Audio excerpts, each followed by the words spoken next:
What's up, guys? Good morning. Patrick's here, Cyber's here, Daniel's here, Darren's here. What's up, what's up, what's up?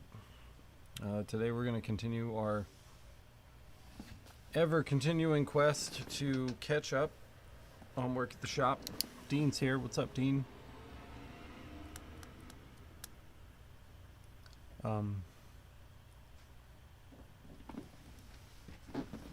Hello. Okay. Picking up or dropping off? Hey, Mark. You didn't mean didn't work. No, it didn't. It's acting up. How's Mama doing? Done. Done? Not done. The baby's here, but done. She doesn't. She wants to be done. Oh. You know. Gotcha. She's over it. Done. Grab. Yeah. Not done. Done yet, but mentally done. Give it a little bump on the way here, so there's no wander up on there. So everything went great. Good. No issues whatsoever. Got them all. These are packs of 20 for you. Couple stragglers and the little dots that fell off the inside, but that's it. I saved all those negatives for you as well, including the raw sheet, just in case, because you keep mentioning how expensive they are. So I actually saved these in case we ever have small parts we need out of the center, whatever. They're in there. So there are those. I haven't gotten to the fish paper yet, but I will get that into the machine soon for you. So we can mess around with it. Everything that I read online and all of the resources that you sent me point to it not being a big deal. So Okay, I'm sure that will be fine. So there's that for you. Okay. Got some money. What's going on with this? Oh, that's really good. We'll talk about. McMaster? No, Edmund. Edmund. Alright. Let's get this. Yep, okay. I've gotten it. I've gotten it. Yep. It took a couple times, but I'm there. I'm there with you. 300 even, sir. Thank you.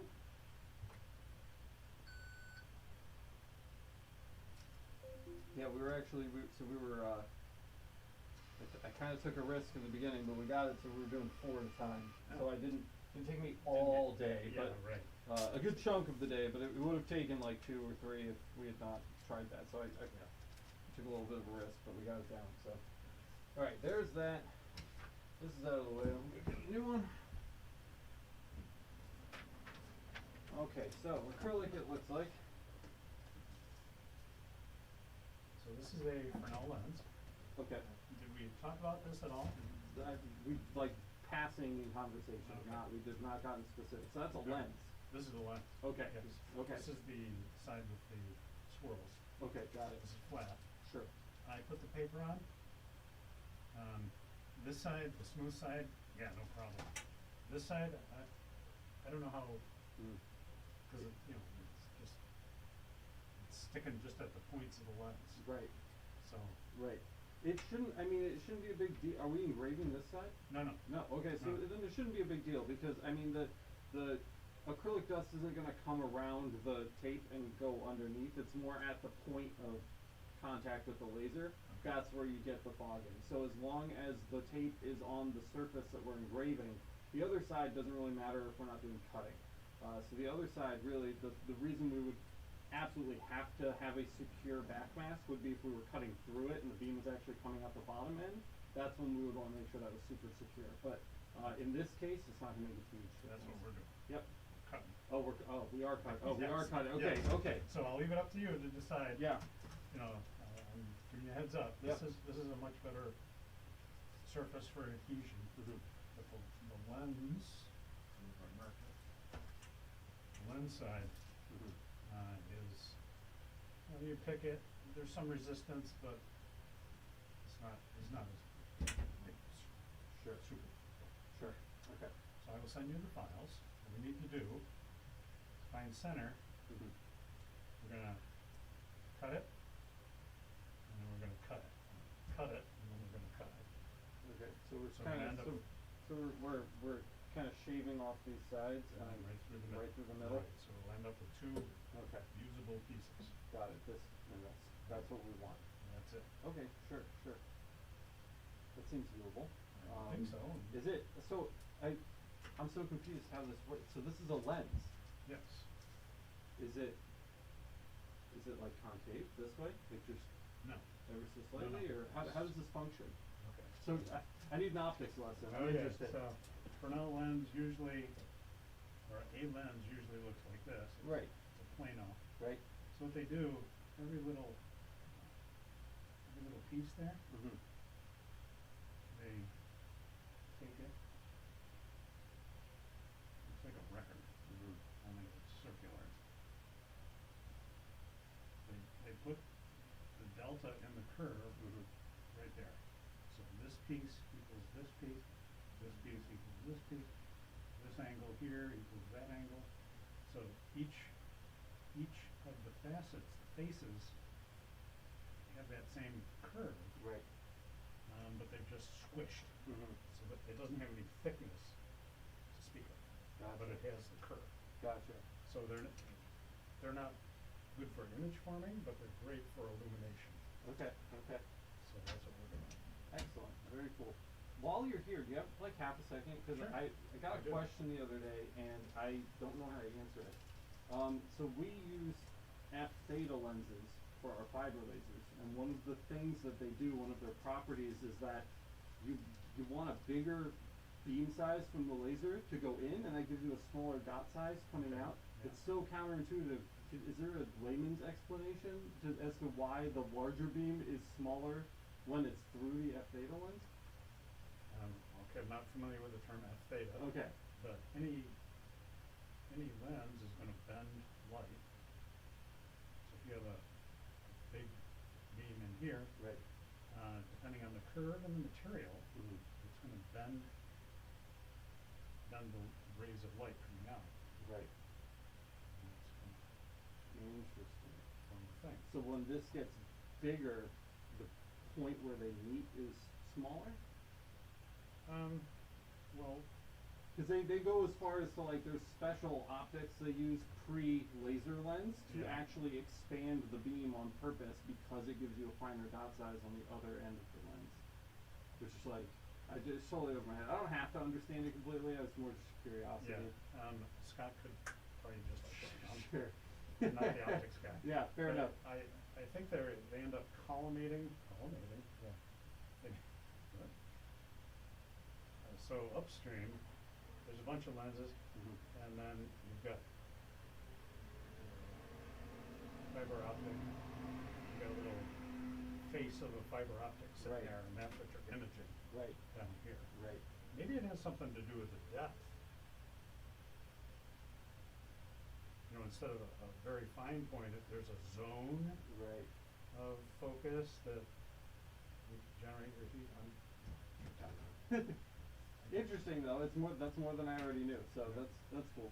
This is a no-brainer, so we can definitely knock this out for you. You said you have files for me? Yes, Alright, when excellent. I get home, I'll send those out probably after lunch. Perfect. What are our tolerances in this? What are you worried about? Just the kerf as usual, you know, just the kind of the amount of material we're gonna lose by actually cutting it, which ends up being like, you know. I'm not sensitive to that, Okay. I'm gonna say. Okay. I can, Because if I have to adjust outwards to make sure that these are a certain width, like I'll do that. yes. It's a little hard to make that adjustment on something like this where I'm not cutting two of them, you know, so I just, if we have to take it like 1/4 of a millimeter wider just to make up for that, that's what it's like, are you sensitive to that, or, will it at the end of the day not make a huge difference once it's being Well, fit into what it's going in? This is sitting in those other parts Mhm. that I sent Mhm. for quote, which I don't have an answer for yet. Yep. There's a mask in there, and it had a curve, something like that on the inside, it was very thin here, Mhm. back here. We're trying to get as much width as we can before the curve falls off too much. Right, sure. What would be the best way to give you a tolerance on it? Would you say max? Is it a max or Yeah, I would say min or max? no larger than X would be, you know what I mean, like for a total width of the piece, and then I can make sure that we're just sitting just inside that, so that we're not than oversized, because that would be Oversized, I'm not, well- I'm not worried about it being undersized. I'm worried about being like over adjusting and having it be too big. Would be the thing I would want to. Too big leaves me with material I can remove. You can remove, okay. Too small, we're screwed. It's flopping Yeah, around. it's Yeah. flopping. Okay. So if it's a 1/4 millimeter too big, you're a happy camper. I'd rather have it dead nuts. but- Right. Totally. Yep. Yep. Of course. Right, I will put some terminal, I'll change the drawing a little bit. Okay. Put some terminology in. Okay. Yeah. Just whatever you need Minimum. to clarify. It's such a dumb machine, you know. Yeah. So it really, it's not like You a can- fancy you can mill. do it But your yeah, or I've got design my and 10 turns per thousandth. Yeah. You know what I mean? It's just Yes. it's just too stupid to do that. So I kind of have to make up for that. So, but I'm sure it'll be fine. Everything else is. So you do have a couple of Yeah. places you can Yep. see how it's gonna work. Yep. Yep. We will definitely be taking advantage of that. And there's no up to this. Yeah. No, it's all axially symmetric, it's all, Okay. you know, the axial axis is here and everything is this way, so. Okay. Great. You cut it this way or this way or this way, it doesn't Doesn't matter. matter. Perfect. All right. That's it. As long as you can find the center. That's what I need. Okay. All right. Yeah, thanks very much. You got it. Let me know how those apertures work out. I'm sure they will. Perfect. Other ones look very good. Sounds good, man. Okay. See ya. Thanks a lot.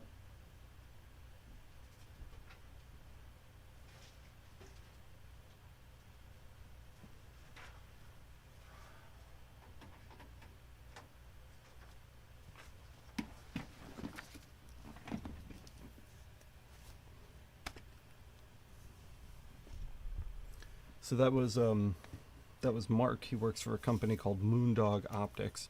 Apparently, he's not the optical engineer. His partner is the optical engineer, but I thought I'd try to get some answers out of him on how our f-theta lenses function while he was here. They'd be great to have on the podcast, wouldn't they? That would be smart. We should try to get some optical engineers on the podcast in here. 9:21 card. All right, sorry, just wrapping up this order form.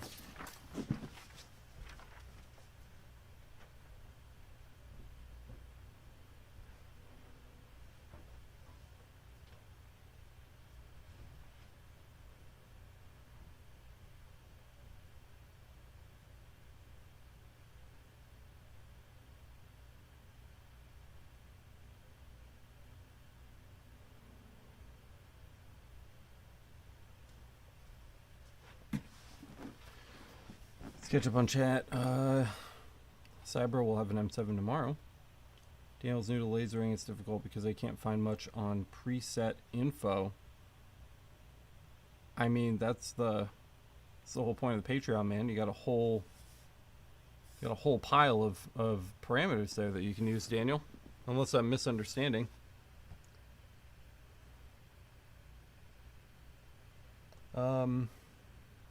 So this is what we're going to start with today. This nightmare. I'm going to pull it up on the screen instead of trying to show you on the paper. But basically, these gigantic plates all need to be covered in stuff. We're going to have to slide them along the bed as we work. So they're aluminum. One is silver. One is black. And these are going to be the biggest barrier to me catching up on work today, so I'd like to just force myself here to get them out of the way. You guys will probably get value out of working on this job. Yes, Daniel. Yes, absolutely. The MOPA, listen. The MOPA only gives you one additional setting, basically, which is your pulse width. So if you set your pulse width to what the standard JPT pulse width is set to, which is 200 nanoseconds, okay, all of the Patreon parameters apply to you. Absolutely. They're not that different.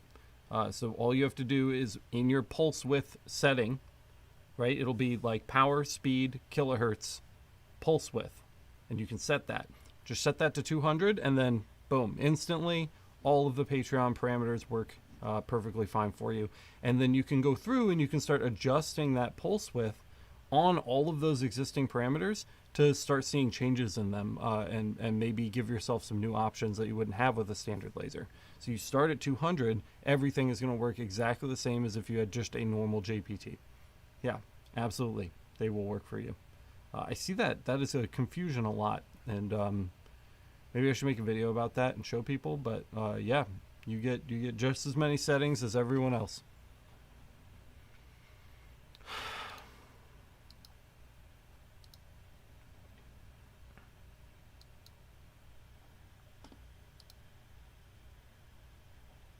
All right, just trying to find this guy's email real quick.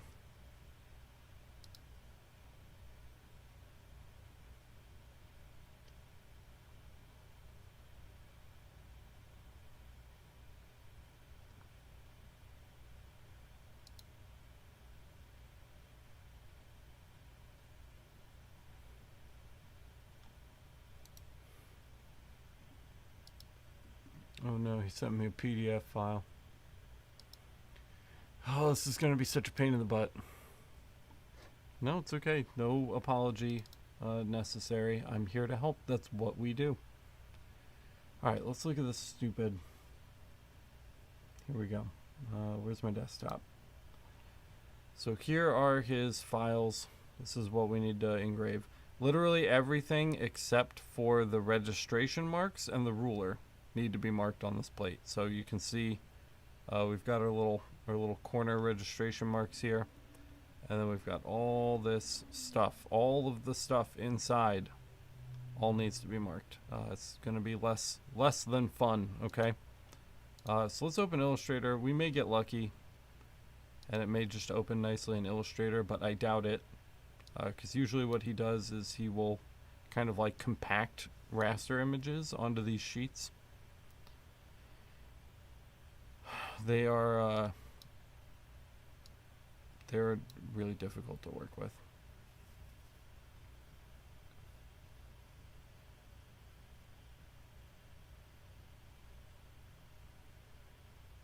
You're at the should have bought a laser stage, but you did buy a laser.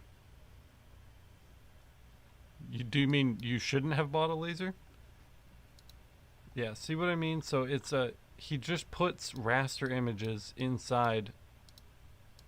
Like, what am I supposed to do with this?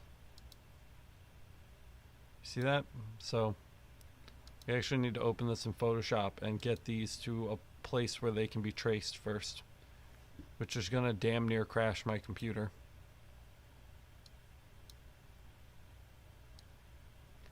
Just a nightmare, guys. Just the worst. Oh,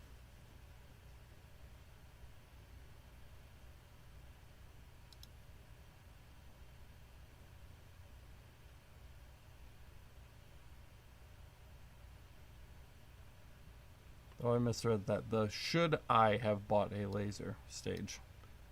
You're fine, man.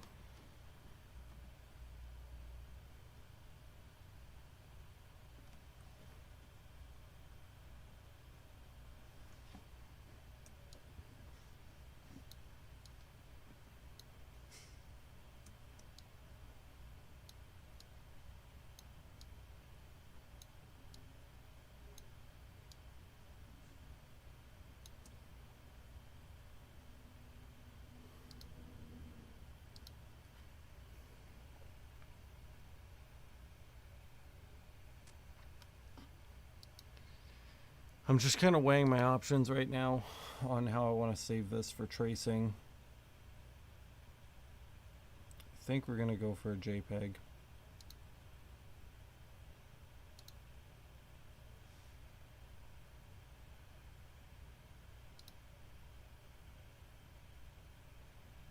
Hopefully we can get it to save again without crashing the computer, which is what I'm really worried about right now.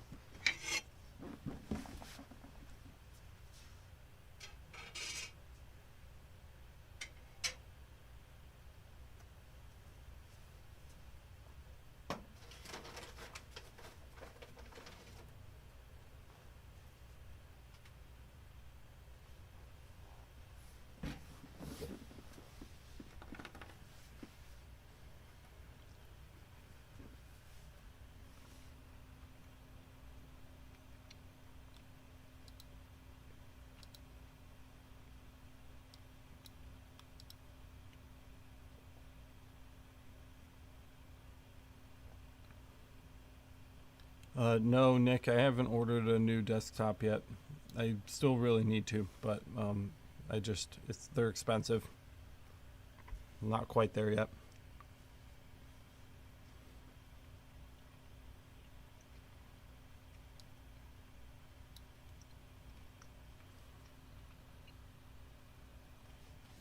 We can try to trace this now, but I have a bad feeling about it. We'll see what happens.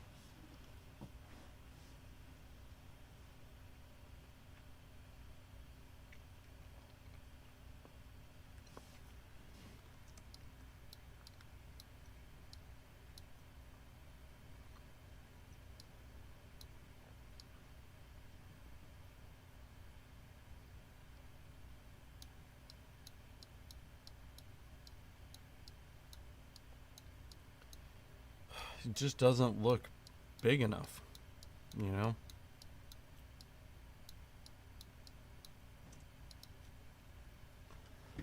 I'm not happy enough with that.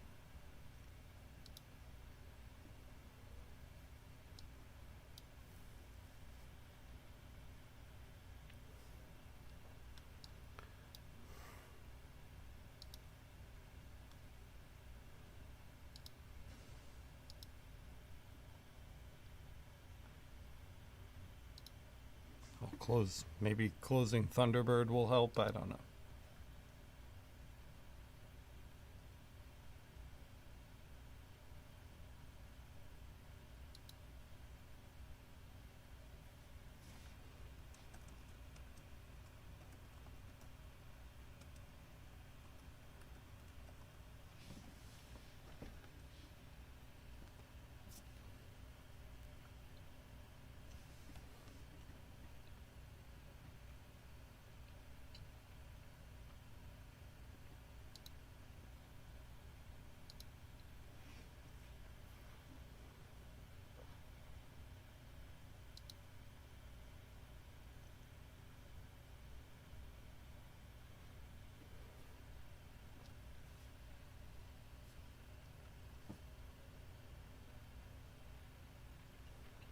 Morning, Rick.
There was no sign that said space for rent from the scan, and now I can have coffee. That's good, man. I'm glad you're healthy and feeling good. That's what we want for you.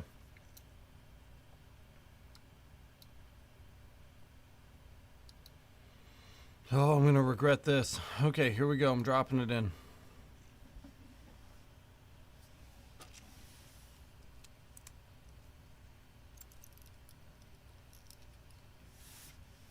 I just want stuff to work. Image size. It's already 10 by 17. Like, how much more can we do to this? We can up our DPI.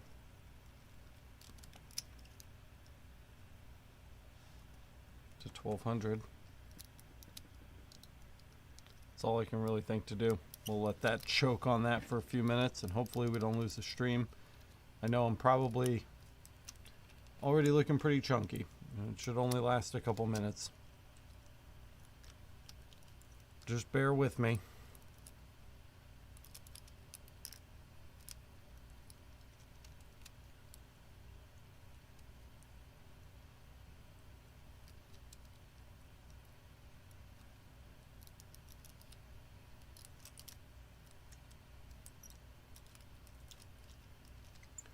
It's going.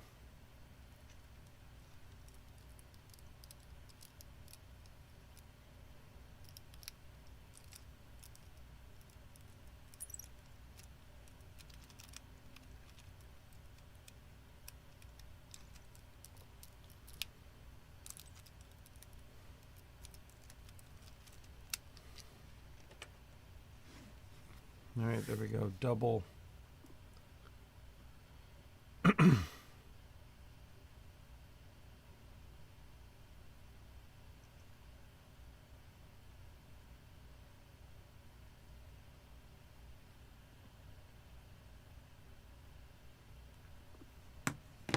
Let's double the DPI. So let's try to save this and bring this over instead.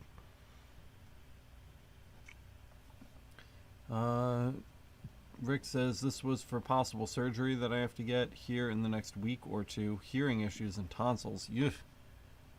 That's no good, man. So it sounds like not the worst case scenario, but not out of the woods yet. That's what I'm hearing. Which is still better than bad news, so we'll take it.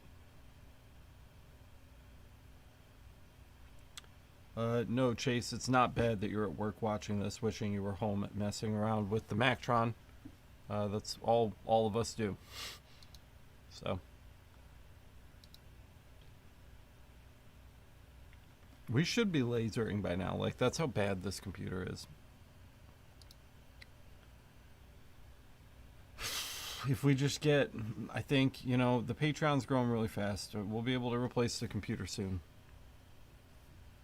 And then these will go a bit faster. I opened Illustrator. That's what we're waiting for. Up, there we go. There's a little something. Best of luck, Rick. Looking forward to hearing updates, man.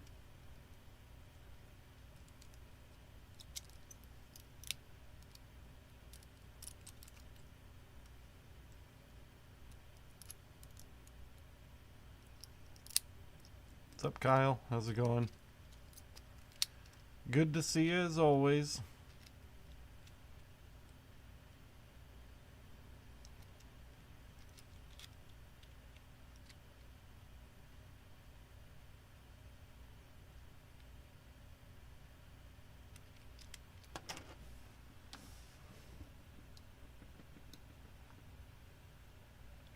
Alright, we've doubled our DPI, so now let's see if we can trace.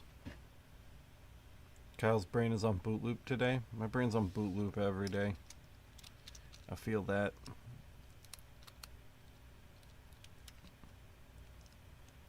I do feel that.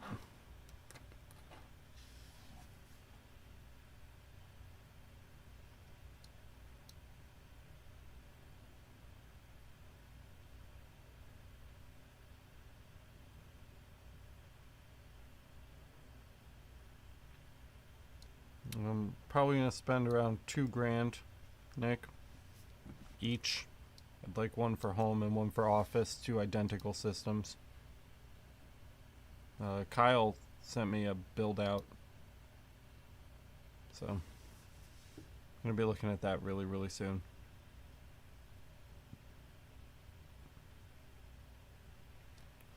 Alright, let's see if this looks better. This is double the resolution.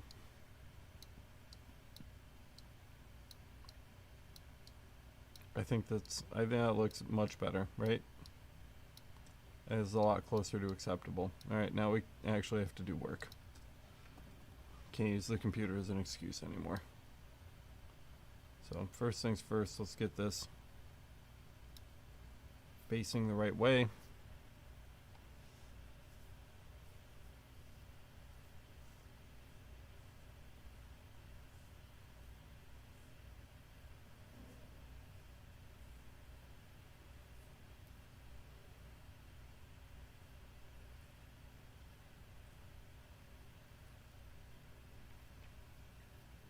Yeah, I have an i7 3700 and a 1080 as well on my home. That's kind of my home PC setup.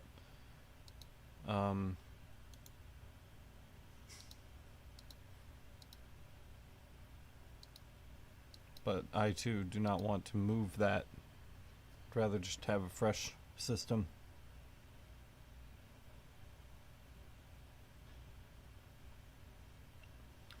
E3 says, "What's up, man? Got you playing in the background while working. I love watching the ins and outs of how you run your business." Thanks. Thanks for watching, man.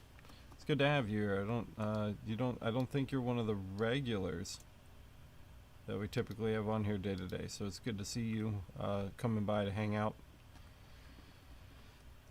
Some of this stuff didn't trace, so we have to make some repairs.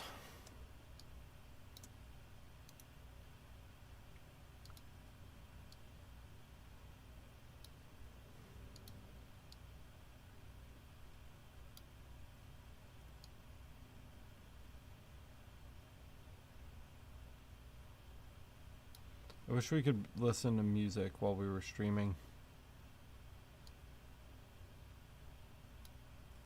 But that seems like something that's going to be a new PC kind of thing, because I can already barely run what we're trying to run right now, so.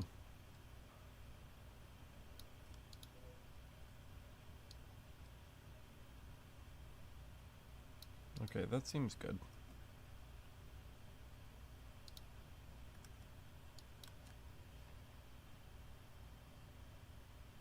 Oh my god, I just want you to select a little circle. Thank you.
So he actually wants these circles engraved, so I'm expanding the outlines to make them shapes. So if we select one, you can see it's actually a shape now, so that'll engrave in place. The last thing we need to do is just use his registration marks to build some kind of a like bounding box here, like this.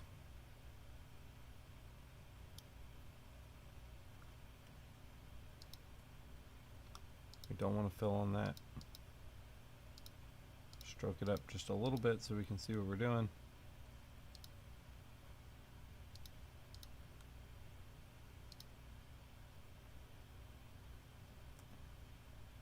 Then we can just delete these registration marks so they don't end up in the final file.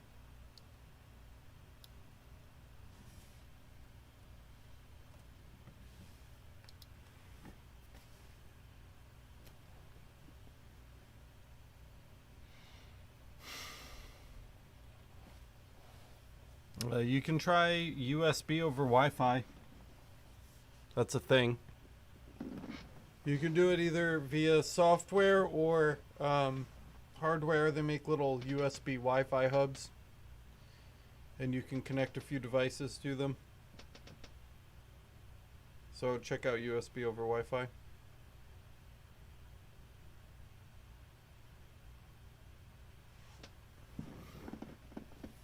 I haven't messed with that yet, disclaimer, so I don't know if that's a viable solution, but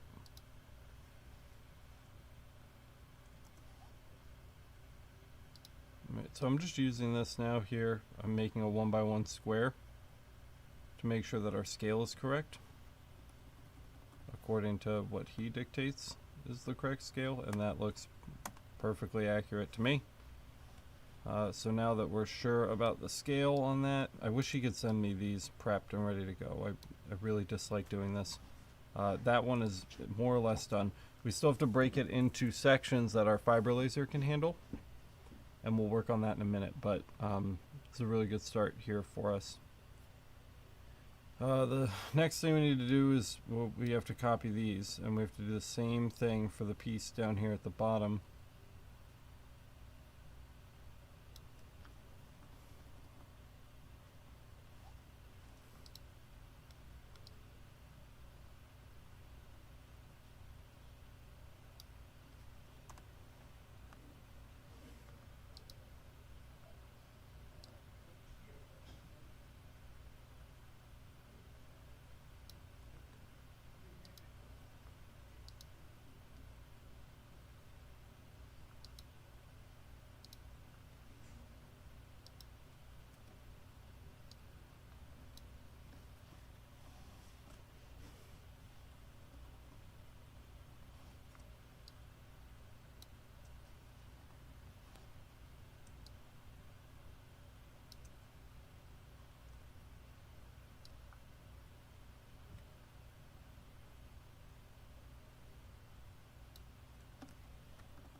I think we're done on repairs on this plate. We don't need this. We can get rid of that. And the last thing we need is just another outline. We'll copy the one from up here that we've already done.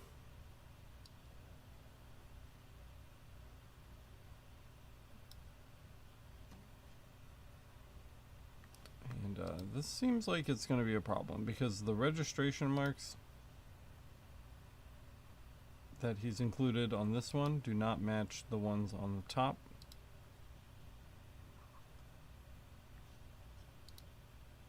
Which is not what you want to see. So let's measure our two plates and see if they're actually different.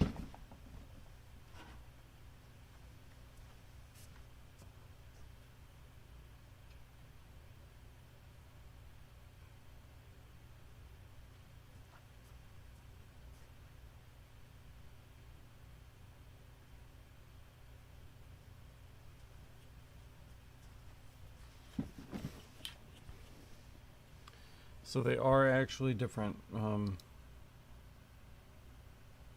which is interesting.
And then same thing, I'm just going to cut the outline that we've made, and I'm going to get rid of these registration marks. We know our scale is good, so we can get rid of the ruler, because we tested that above. And then we'll just Control Shift V to paste where we removed from. And everything else looks okay. So there's that. Now the next thing we have to do is break this up into 4-inch sections, or 110 millimeter sections, I suppose. So what I'll do is I'll take a box. I'm going to do width 110 millimeters by 110 millimeters.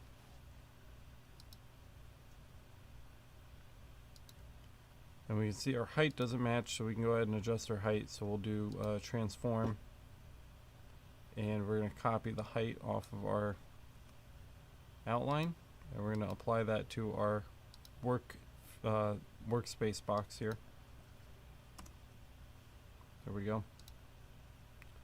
And then all we're going to do is we're going to start working these up into sections that that match up with our plate. Now the width is always going to be different because basically, let me just show you. So so see how we're like coming over the input and the L, so that's unacceptable. So what we're going to do is we're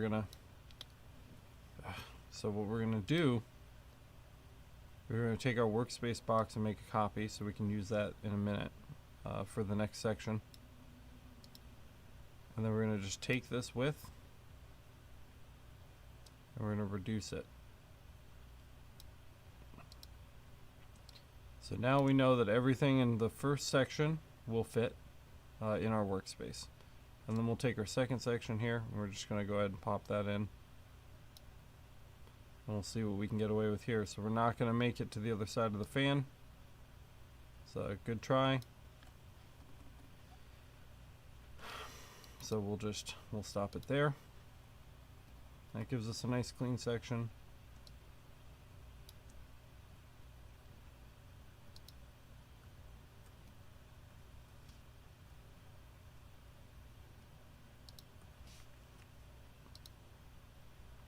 And then the next one, and we're just going to keep going like this until we get to the end of the plate.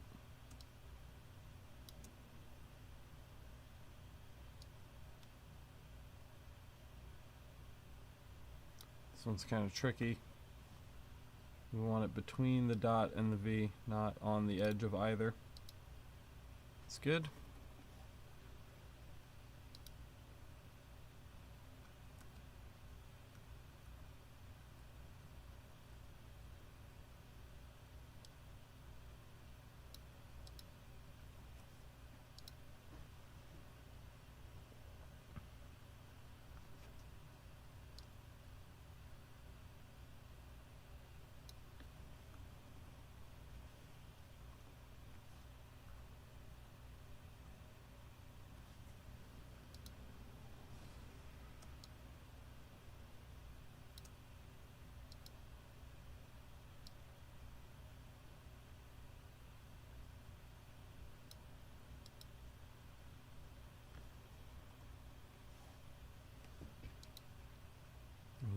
we can probably just grab our last section over here and bring that over.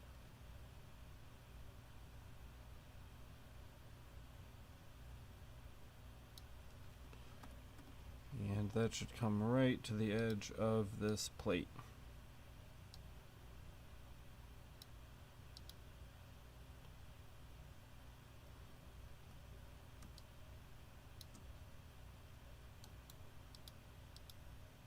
And we'll grab the whole thing, the bigger one, the bigger piece, and delete it. And let's grab all of our boxes here and just make sure that they are all squared up with one another. Vertical line bottom should do fine. And now we've got a bunch of pieces. Oops, I think we moved this and we shouldn't have done that. Let's grab our boxes from the bottom. There we go, and then a line to the bottom. Perfect. So now we've got different sections, right? And each one of these sections we can do with the fiber laser with the 110 lens. So that's how you kind of break up these big things. And we'll talk about jigging in a minute. But the next thing that we really have to do is bring one of these up, and we have to do the same thing to this up here. You'll notice there's a lot of empty sections on this plate, but we still have to gap for them because that's how we can move effectively from one mark to the next. It's really important. So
So here, I'd really like to get this in one shot. I know we've reduced this box a couple times.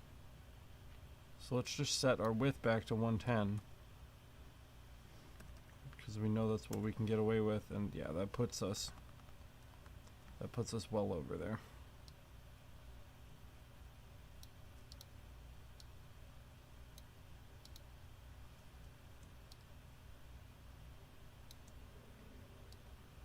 And then we've just got one last section here.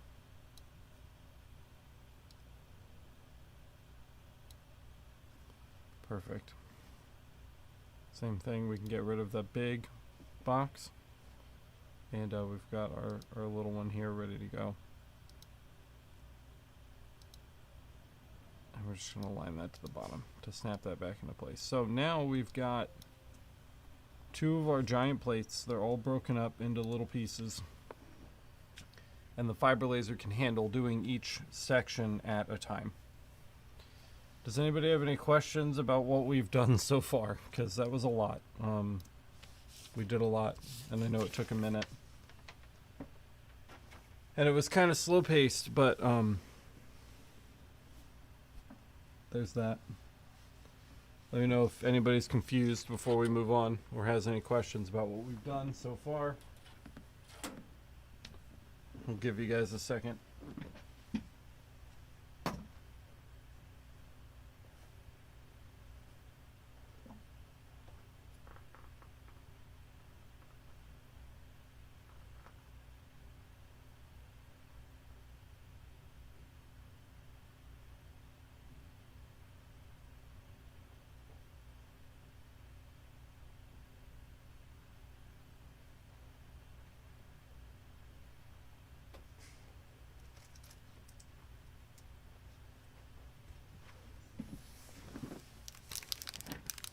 I'm not doing it again, no. not that the main, as long as you understand the main idea, you can kind of figure it out.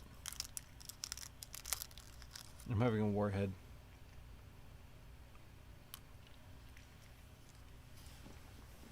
Mm.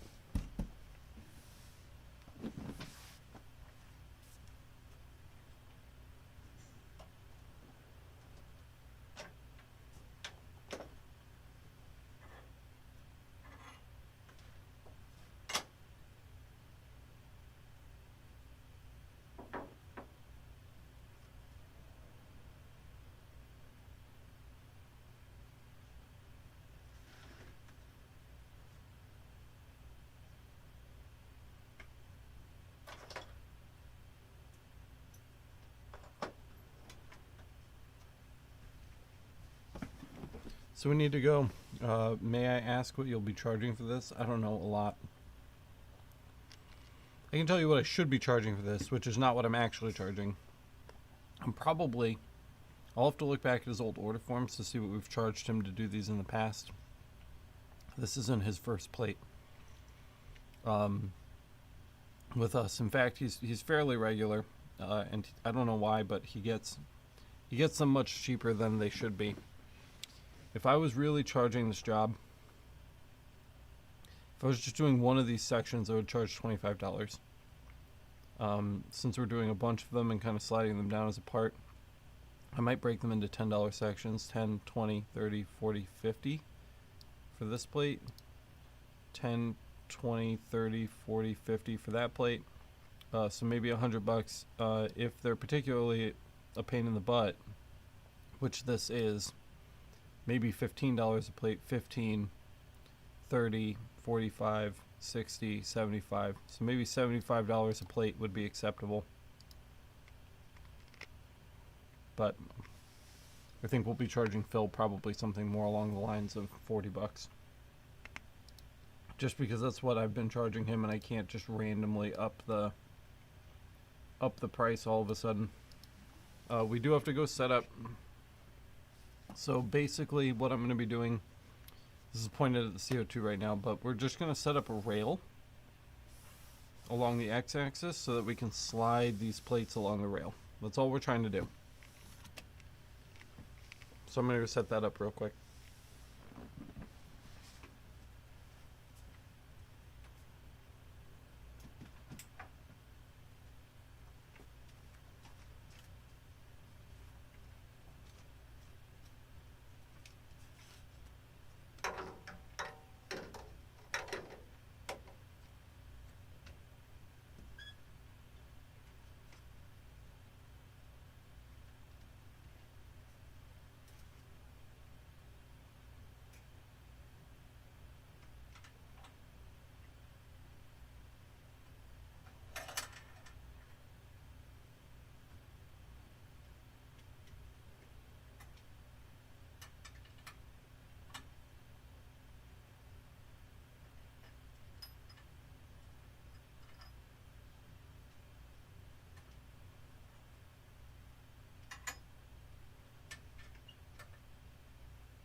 So you'll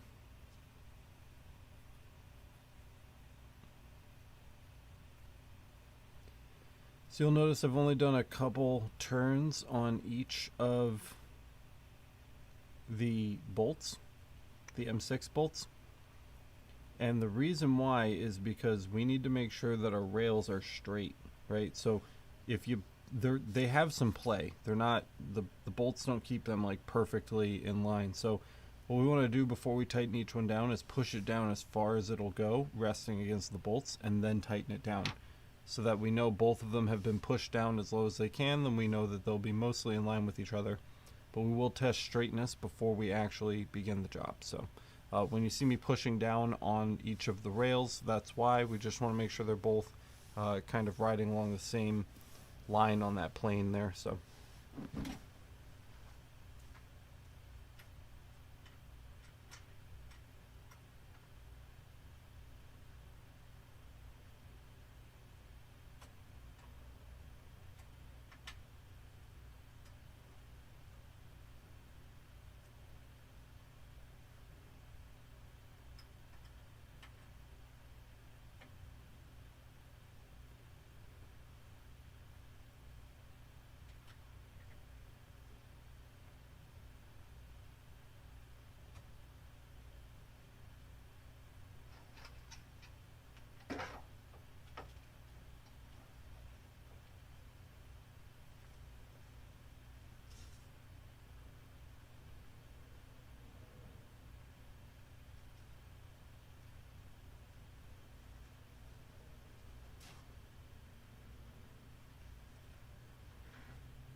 and then I did just go ahead and lay down some felt to protect the piece as we're sliding along.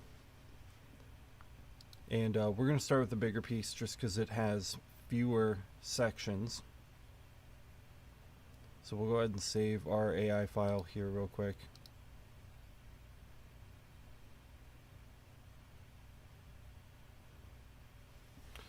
We'll just call this Volty1. If this looks like a giant pain in the ass, that's because it is.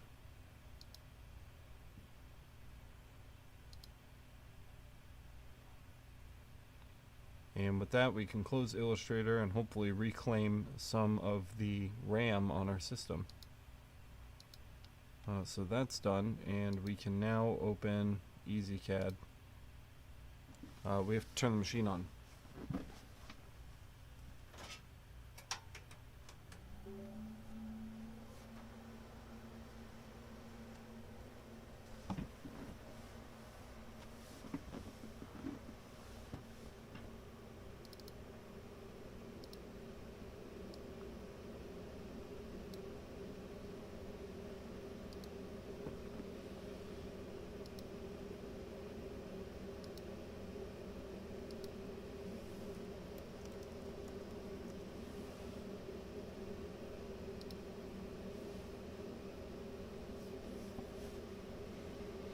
Slow morning, slow work, guys.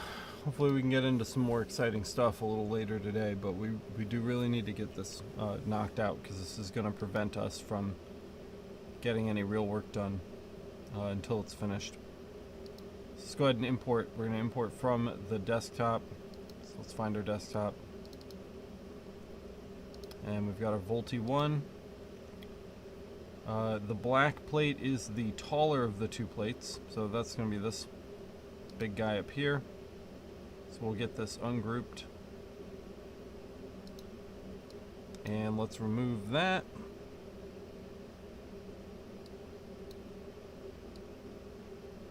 And we'll bring this down, and we just want to get our first section set up right there. We're going to select everything else that isn't part of that section, and we're going to move it out of the way. Before we even do this, actually, what we really need to do is we need to get our first section lined up and straight. We need to make sure we're straight with the plate. So let's copy this section here and paste it and center it to the workspace. So we'll center that up. So our plate should fall right along these tracks. We'll probably have to move it either up or down depending on where our rails are sitting and how that has things kind of lined up. So let's go ahead and light this, and we'll take a look at that over here. I'll try to make it as easy for you guys to see as possible. I will turn the lights off so that they're not glaring on the finish of the aluminum there.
You can see we've used just a couple of the steel nuts from the other project to hold this in place because it is hanging off the edge of the bed there. But the top and the bottom do line up perfectly with our plate. So that's a really good start. We know our scaling is correct. We know we don't have to move any other bits and pieces around here. So with that done, we can now work on moving our next section. So we're just going to grab the first section here, and we can just center that up. And we have an extra outline, so we can delete that. And we have, in fact, we don't need any outline because we've already lined up our first one. So let's light this and see how it looks on the bed. Let's make sure our holes are matching and stuff. We just want to make sure that things look like they're about where they need to go. David asks, how's it going? I came in late. What's this plate for you're working on? It's the front panel to a like a stereo or some kind of piece of audio equipment.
And the first really frustrating problem of the day begins because according to this, that box shouldn't start for 4 inches.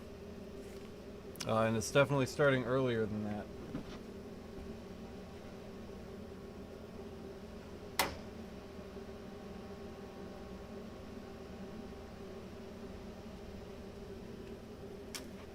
the box begins almost an entire inch earlier than it does on the diagram.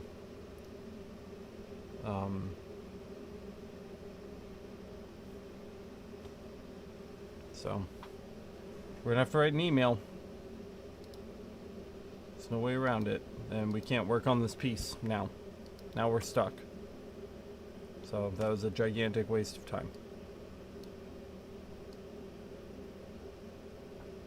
So I'm gonna move this back down here so we don't forget where we left off. Essentially, and we're gonna save this as fill 1.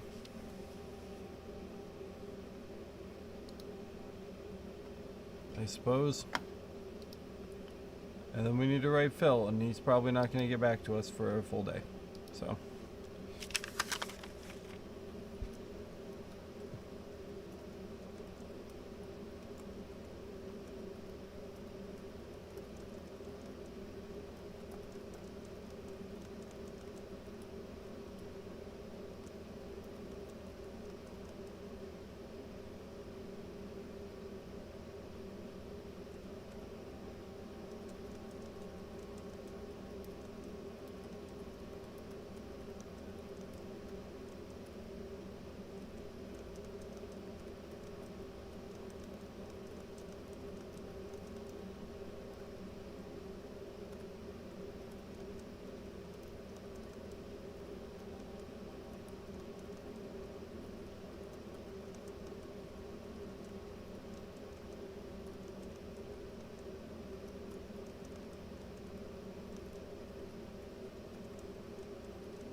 Yes.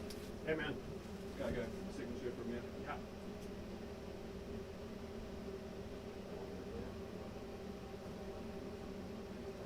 Followed by Sellit, S-E-L-L-I-T.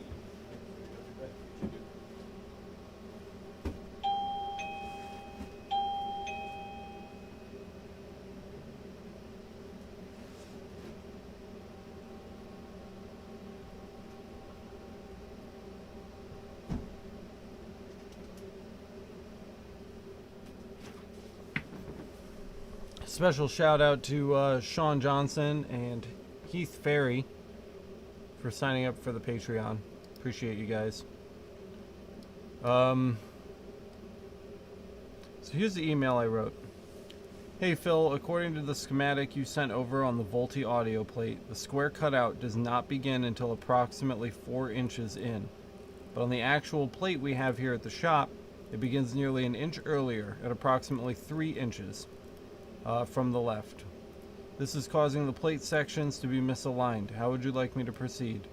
Did you want to send over new artwork, or should I adjust the existing artwork to make the hole markers fit where they belong?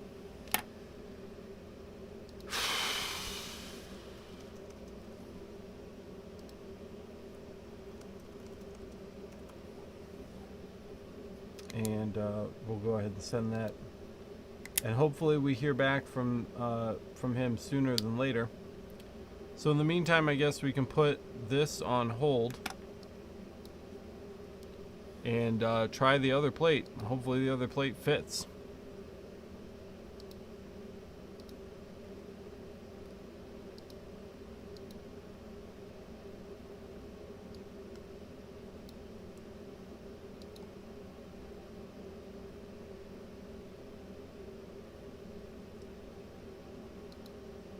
So we'll delete the Volti audio plate, and here is the second one here. So we're going to do the same thing. We're going to take the first outline of the first section, and we just want to make sure that our height matches the way that it should. So we'll move the copied outline up here, and we can cut the rest of this. And then we need to switch over to the aluminum plate, where probably there's going to be some height differences here because the plates aren't as tall, so we'll probably have to make some adjustments to the height of our outline in EasyCAD so that it matches the height of the aluminum plate when it's sitting up against the rails. So that's what we're going to do next. I'd love to, let me see if I can, that's about as close as I can get the actual webcam, but I might be able to, let's see if we,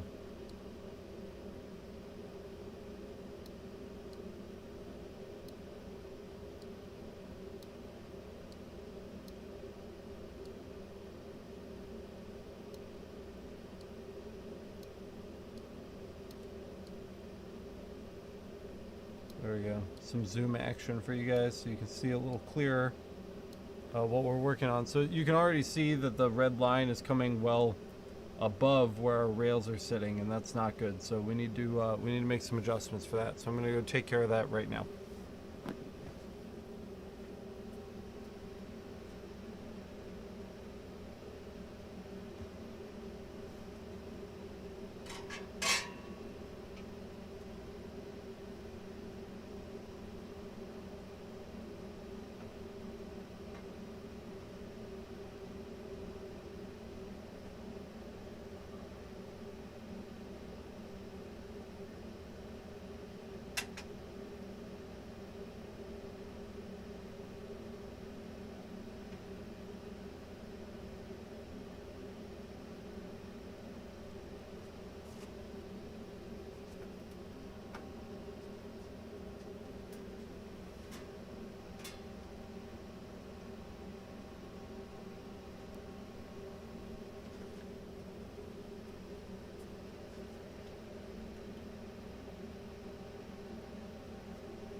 Alright, so the height looks good. I know you can't see because it's brushed aluminum, of course, but I've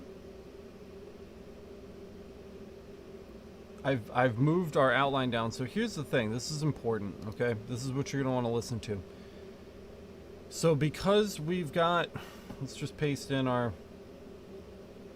so because we've now taken this and moved it from center down about 4 millimeters, we can't just select our sections, right? We can't just select our sections like this. Ugh, come on.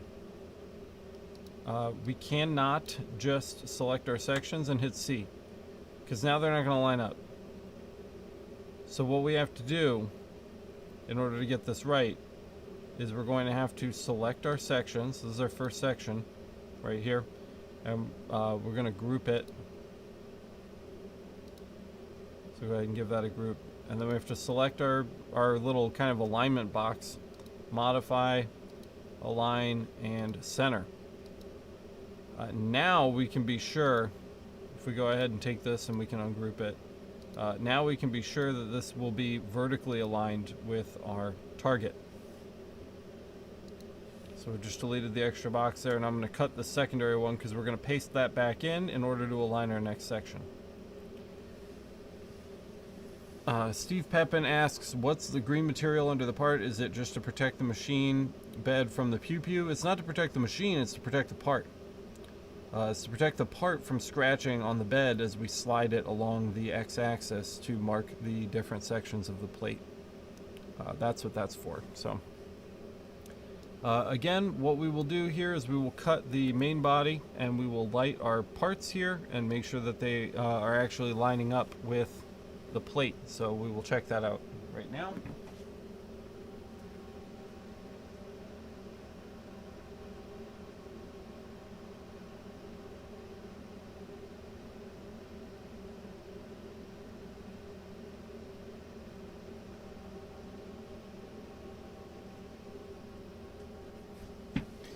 And and we've got good registration on those 2 dots right there. So there's one other thing that we need to do before we move on. If we paste here, and actually that's not good enough, so we have to go back because now I've lost my box. So let's go back. Hold on, just doing Control Z here. There we go. So we've got our box back. That's really good. So there is something else we have to do. So we have to group this. So let's select all of that and group it, and then paste our registration box in. Now we need to cut the group, and we need to cut all of the rest of the body of the plate. And we're going to light this, and what we're going to do is we're going to take a Sharpie and we're going to mark where these right edges are. Because those are going to be our registration marks for the next section.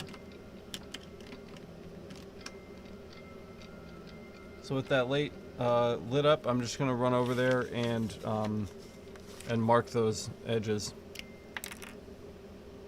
Monroe Lasers is out, so can I help you? We certainly can engrave brick. It kind of varies on the quality depending on the brick itself. Just some come out better than others, but it's definitely something we're capable of.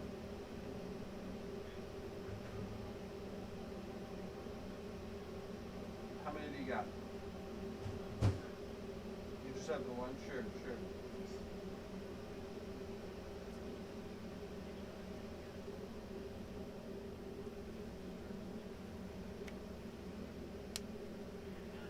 Yeah, absolutely. So what I would do is, I think the best bet, if you've already got a specific brick, you got like a pile of them somewhere, I would bring me one of them, and maybe we could do some test marks, and you can see how that's gonna turn out. I don't usually charge for samples, so you can bring it by and we can just throw something on it and see if you like the look or not. This is what I would recommend.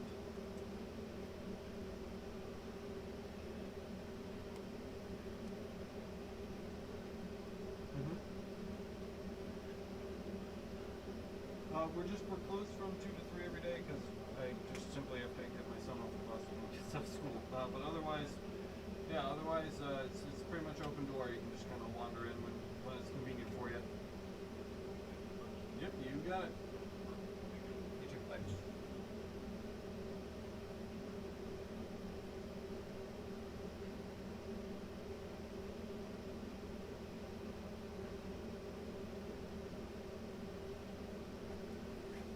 Alright, sorry, I got a work call. So you guys can probably see there that I went ahead and marked, one of them's hiding behind a bolt, but the other one is there at the bottom. So I literally marked the edge of our box so that when we slide it over, we know where our next set is going to begin.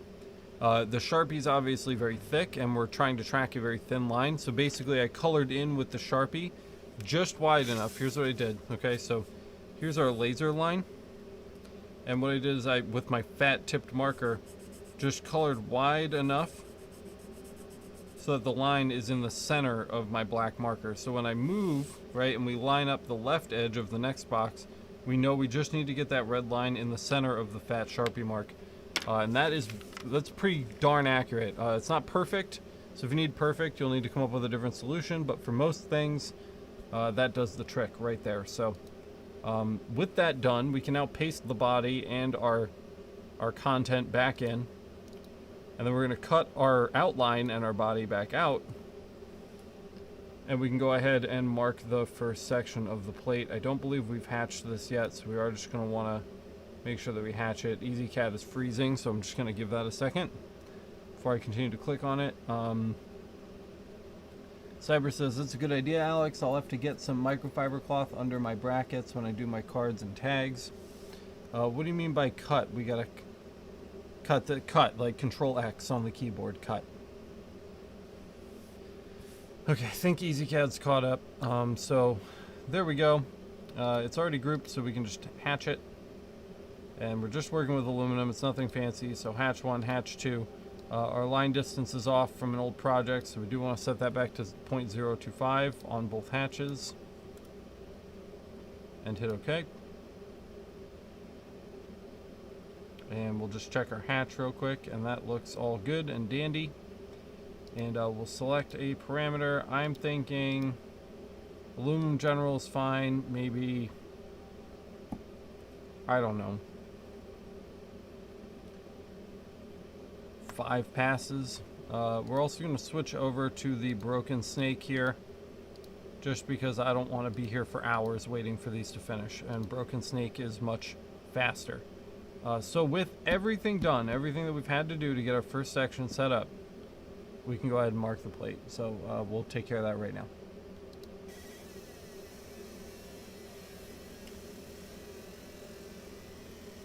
No. Everything, there's nothing fancy going on here. Just a lot of cutting and pasting so that we only have the elements on the screen that we want to pay attention to. I could be doing this with mark selected, and that would save quite a bit of time. In fact, we may try that next time, but for now, we're just gonna wait for this to finish, and then we can move on to the next section.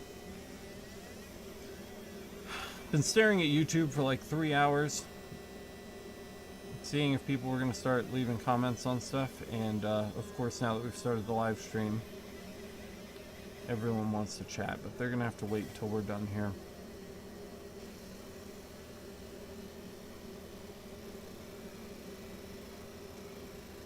We're almost to 3,900 subscribers. We just got to 38. Yeah, no worries, Cyber. Just keep watching, man, and go back and maybe rewatch this section after we're done here today. It might make a little more sense the second time through, but we're just going to be, everything we've done up to this point, we're just going to be repeating over and over for each new section. So I think by the time we're done with the plate, you'll understand kind of what's going on over here. Really hungry. We've got 5 passes to go on here, so that should be just enough time for me to order pizza. I feel like it's pizza time.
Alright, pizza's on the way. Hungry. That's why I'm so low energy. I'm just starving right now.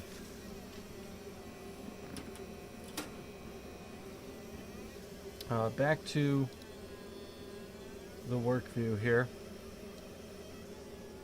There you go. It's making its way. It's getting it done. Yeah, pizza sounds so good. I already had a Coke this morning. I think I need to eat some food before I pound more sugar.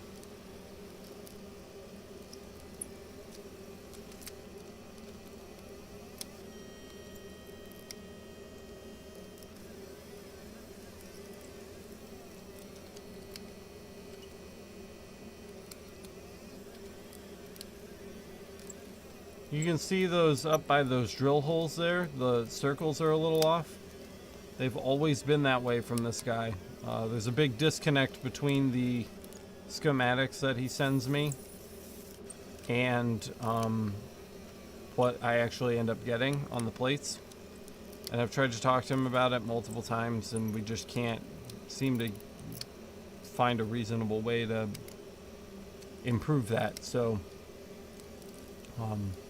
I just get close, and he hasn't been complaining. Honestly, that's kind of what it's come to. So if you see things that are slightly misregistered by a millimeter or a half millimeter here or there, that's just to be expected with this job and this customer. It's not usually how we do things, but it's kind of where things have landed. So here we are, you know. We're on pass 3 of 5. If we did the standard unidirectional hatch instead of the broken snake, we would still be on pass 1, maybe 2. So this is a significant speed improvement here.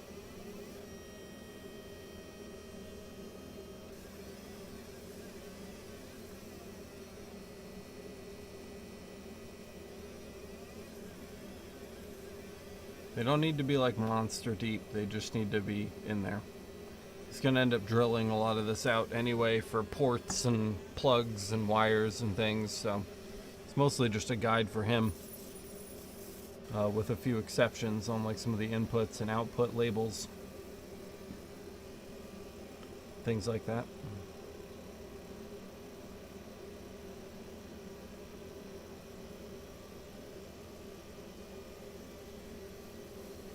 When this project is done, and hopefully Phil gets back to me soon about that other plate, because I'd love to do it in one shot while we have it set up. When this project's done, we'll move on to those colored game calls, because it's another thing that's just like, ugh, like I just don't want it there.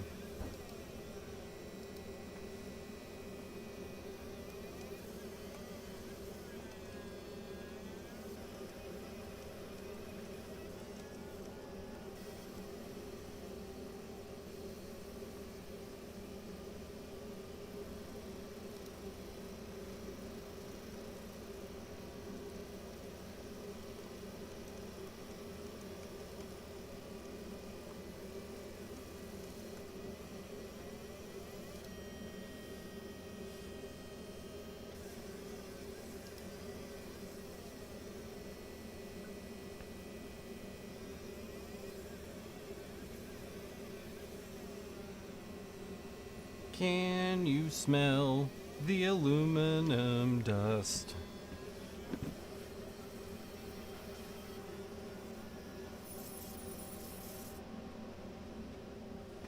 It's going deep into my lungs. Alright, so here's where we're going to move on. Okay, guys? So, Cyber, this is where you're going to want to watch, man.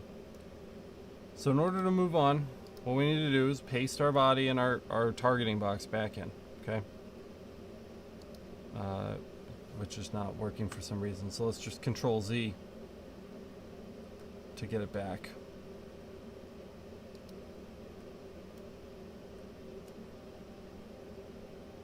There it is. All right, so we're done with this inside stuff, so we can get rid of that. So let's get that selected. Perhaps this way. Good. And the next thing we need to do is move our next alignment box. All right, so we're going to take our alignment box here. We're going to copy it. We need the original to also be there. We can't get rid of the original, because then if we just center this to the box, it's not going to be in the same space in relation to the outline. So it's really important that we copy and paste our box. All right, so that we've got a fresh one. What the heck is going on here? Copy, paste, please. There we go. All right. Let's make sure we don't have extras. Oh my God, EasyCAD is such a piece of shit.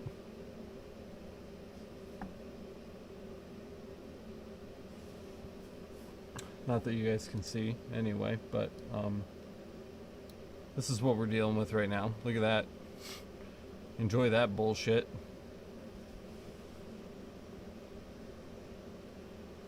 Alright, there we go. So, that's all messed up now. Let's undo. And again, we're just going to make sure that we don't have any more doubles than we do, of course.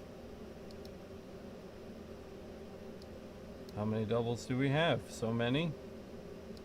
Because I copy and pasted 80 times and it wasn't keeping up. All right, so we have our registration box here. And we're just going to shift and select the old one, align, center. Okay, that's great. We can get rid of the old one now. And the first thing we're going to do is cut our body. So let's cut the body. And we're going to light this existing box here. And what we want to do is we want to line up the left edge of this with our black registration marks, right, from our Sharpie marker. So here we go.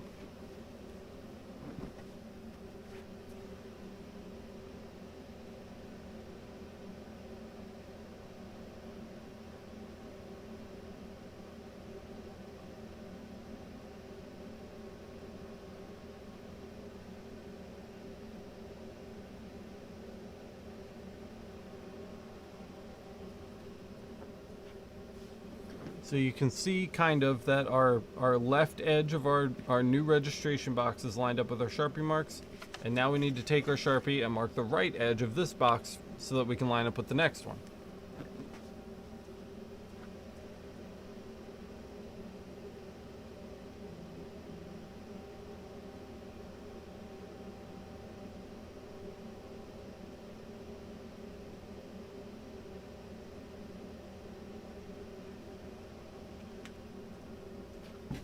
So that'll be useful for the next shift that we have to make. With that done, come back over here to EasyCAD. And we're going to paste our body back in. And we're going to take this entire box down here, whole thing, and we're going to select our registration box. And we're going to do Modify, Align, Center. And that didn't work because we didn't group the inside first, so of course let's zoom in here so we can actually see what we're doing.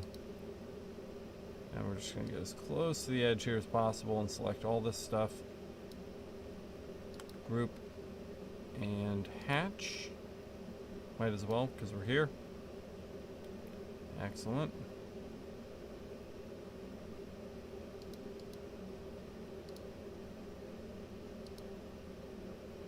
And once again, we will grab all of this stuff here, select our registration box, and do Modify, Align, and Center. And again, so now see what's happening here? So this centered the actual grouped hatch. So input left is not as close to the top edge anymore. So you have to group everything. So we'll select all of it and group it all. Now that everything's grouped, we can go Modify, Align, and Center. And now the input is nice and high up there. And once it's up here, we can ungroup it again so that we can remove our extra box.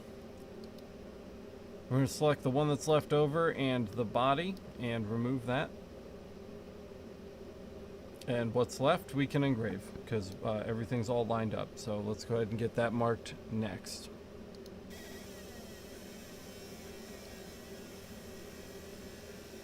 It's for audio equipment, Tyler, but probably close.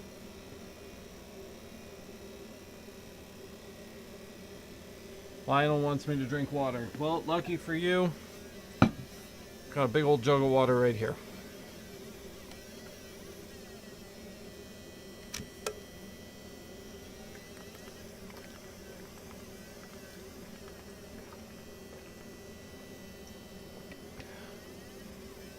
So hopefully that made some more sense the second time through. So we have to align a registration box first to the marks on the plate. Then we can move our existing graphic and its registration box to the registration box we used to align the plate.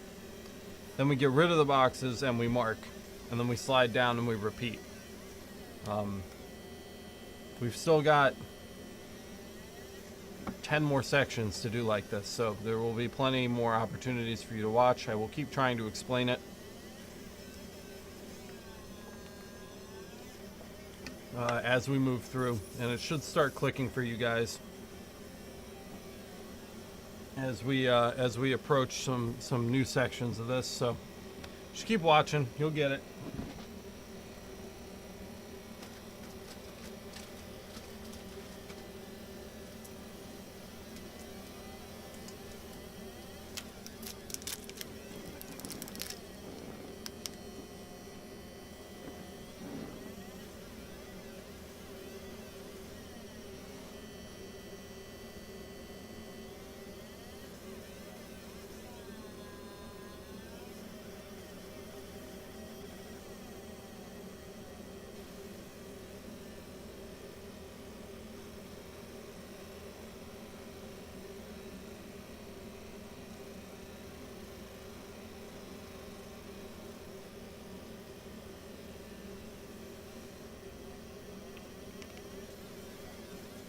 Here's a video my wife sent me of polar bears, or not polar bears, but black bears hanging out in a pool.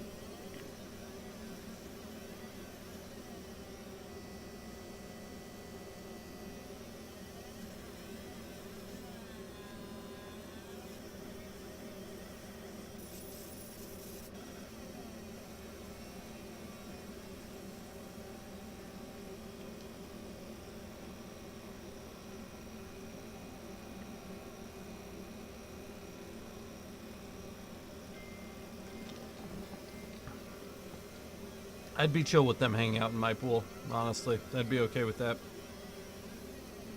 Monroe Laser, this is Alex. How can I help you?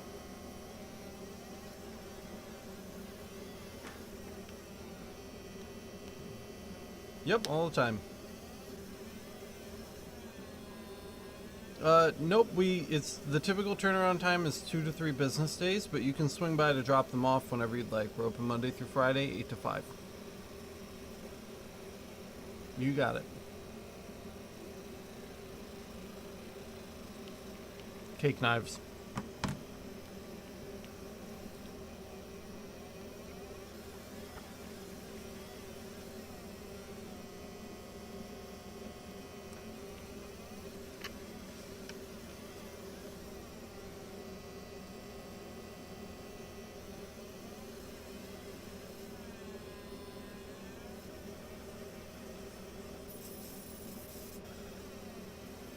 The cuteness is real.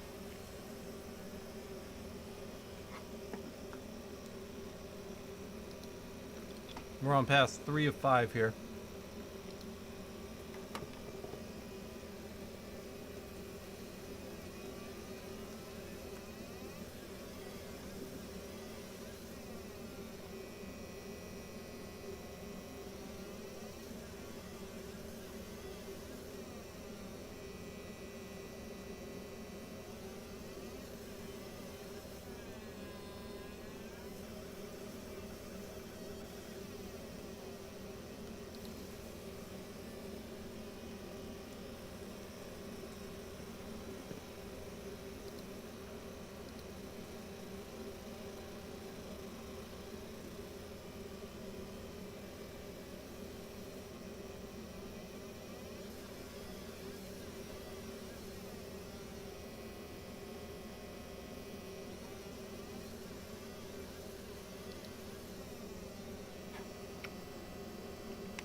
Dean says, I don't get that plate. I work in the AV world as my everyday job. I get the cutouts, but I don't get the etchings of the actual jacks. I don't know, man. The guy just brings it in, and I mark it. Because I don't work in the AV world, so I definitely don't get it. Kyle's hungry now, too. You should probably eat Kyle before you get hangry, like me. If I don't eat fast enough early in the day, man, I just turn into a grouchy old man. I mean, I'm kind of a grouchy old man all the time anyway, but, you know.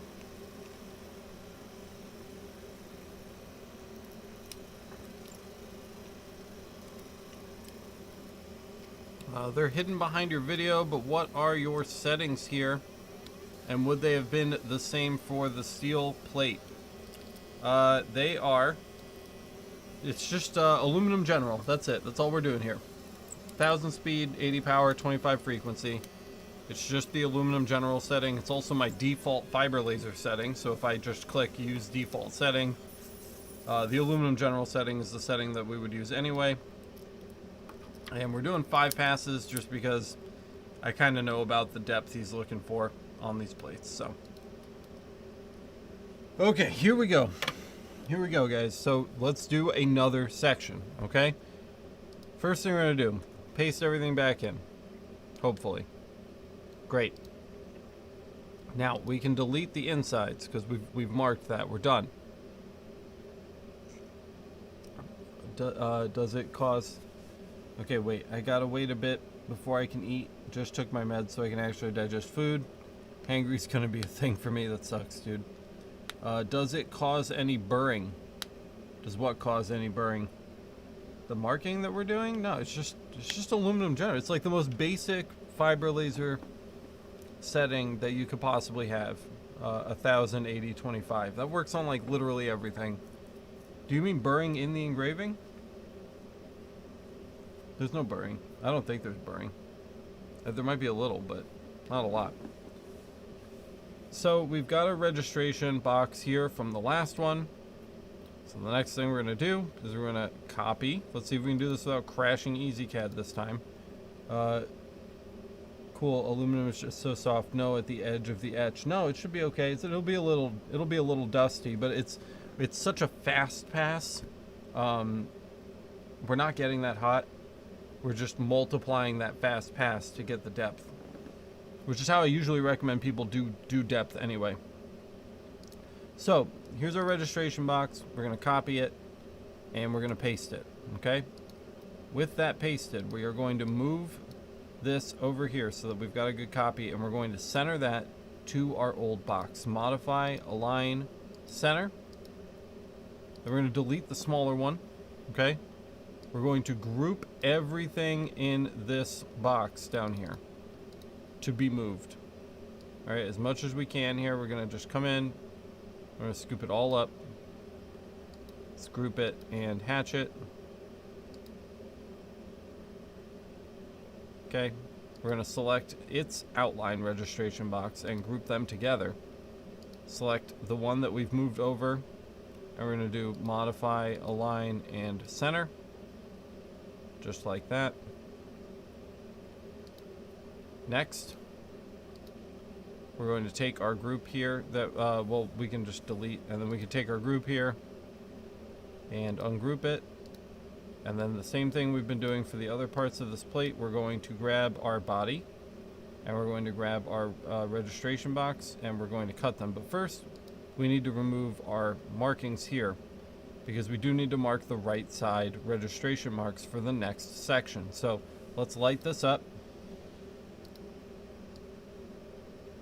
And we're going to slide the plate down to our existing black registration marks and then mark the new registration marks for the next section.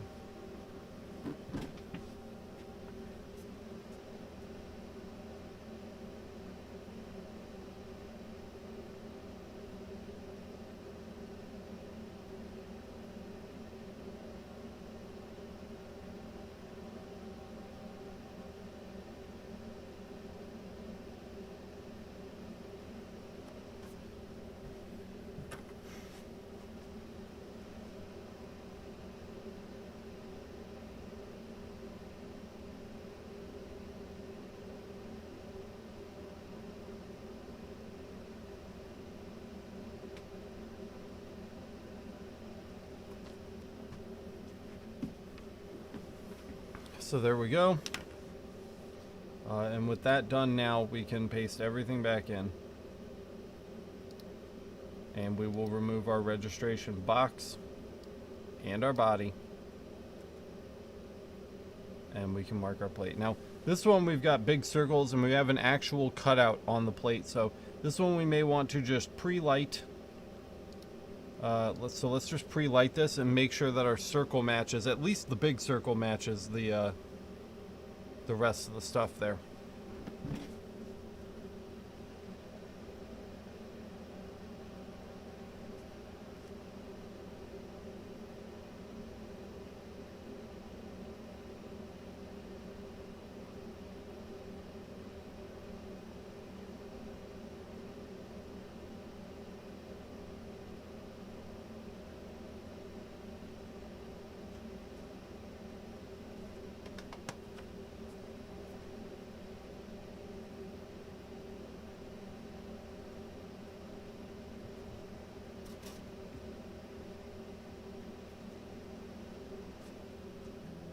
So I forgot to remove the word fan in the center of the largest circle.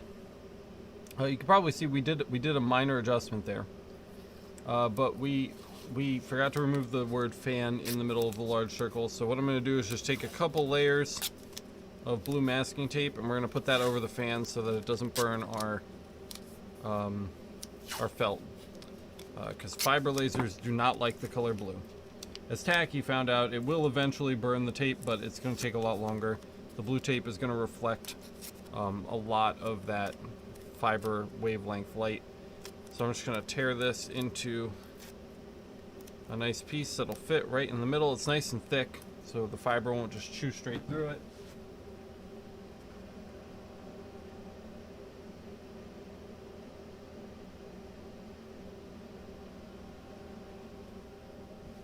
Now the word fan isn't gonna burn our deal there, right? So we've got that in, and we're good to go. Dean says, if only you had a cool microscope to check. We can look at it. We will look at it when this plate is off the bed. I want to get it done before we start dicking around with the microscope, but we can definitely check that after we're done. Let's go ahead and mark this. There you can go. You can see the fan in the center of the blue tape was literally the first thing to get marked.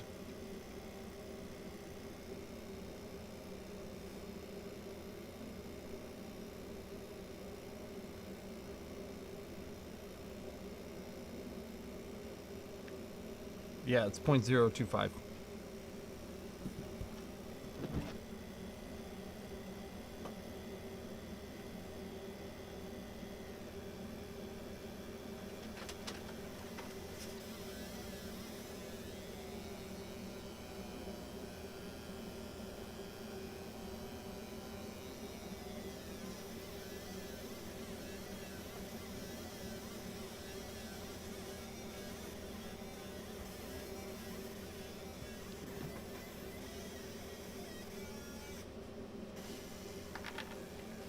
As you can see, the blue tape is highly effective at protecting the table.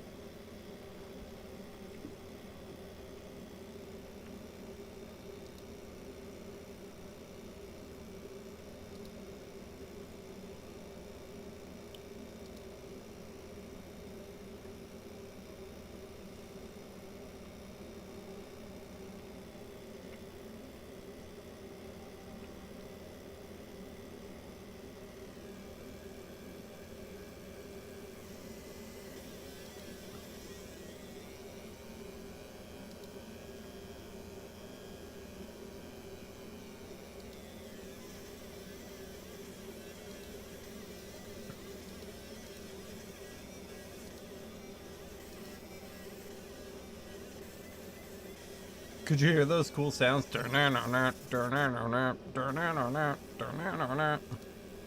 Never gets old.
David says, I wish my laser would get here so I could make some sweet sounds. That does sound nice, man. I'm sure it'll be there soon.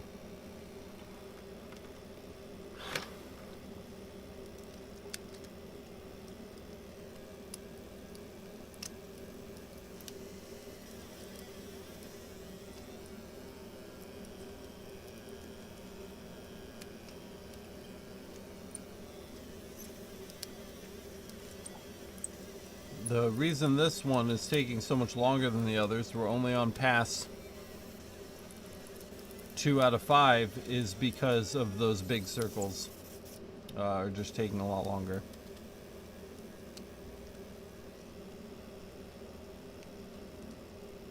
Do you only use webcams for the laser cam? I want something small but able to send video to an Android device.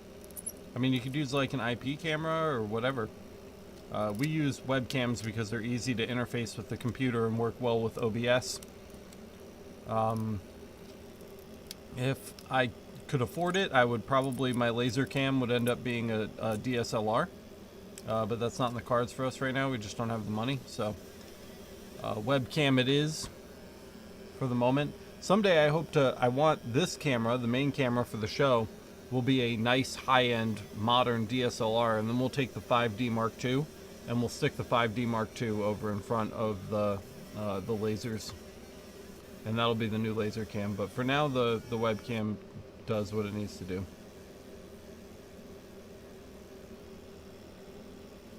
JMac just dropped a link in live chat to fiber laser music on YouTube.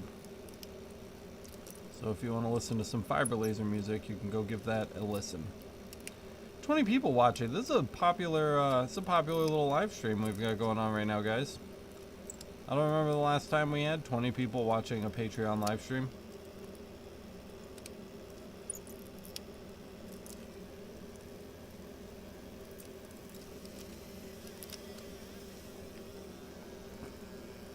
What webcam are you using on the laser? I will pull up my Amazon order history and I will link it to you.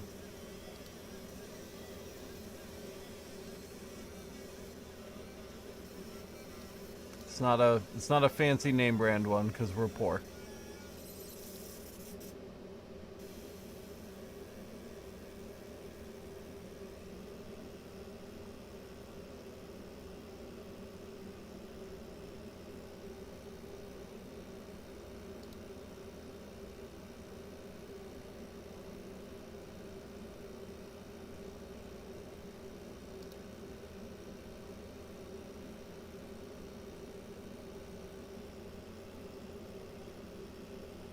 I'm looking for it.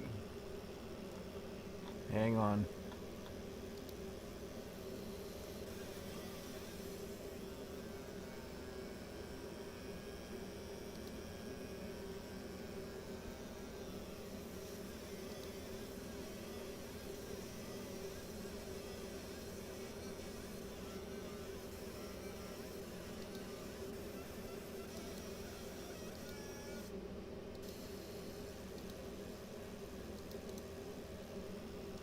There you go. Here's the laser cam. I just linked it for you in live chat there. Yeah, I guess not poor. Just different priorities. Sure. A little poor.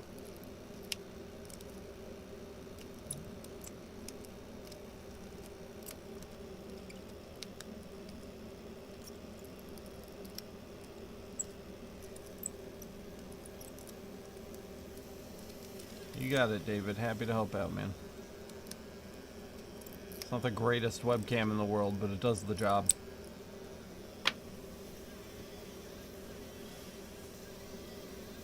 Oh, where's my pizza? I'm hungry.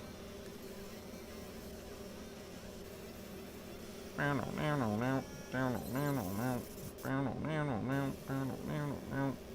we're on our last pass here. Shouldn't be too much longer now.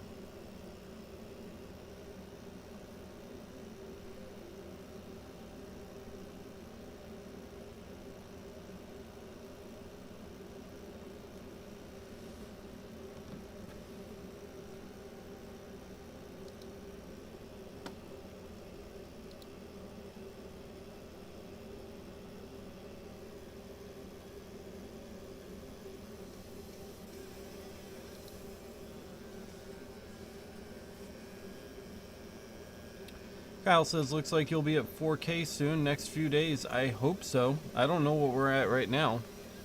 Was it 38 and change right now? 3866. Yeah, we just hit 38 2 days ago. So it looks like we're doing about 100 new subscribers every 2 to 3 days. Right now, which is it's pretty cool. I think we can be a 40,000 subscriber channel. Not to like limit myself, but if I'm being realistic, that's what some of the really big kind of maker channels have. So I think that we can hit that goal. It's kind of my long-term goal right now, and then we can reassess when we get there. But right now, I feel like we could be a 30 or 40,000 subscriber channel. What's really interesting is the Social Blade report on our channel.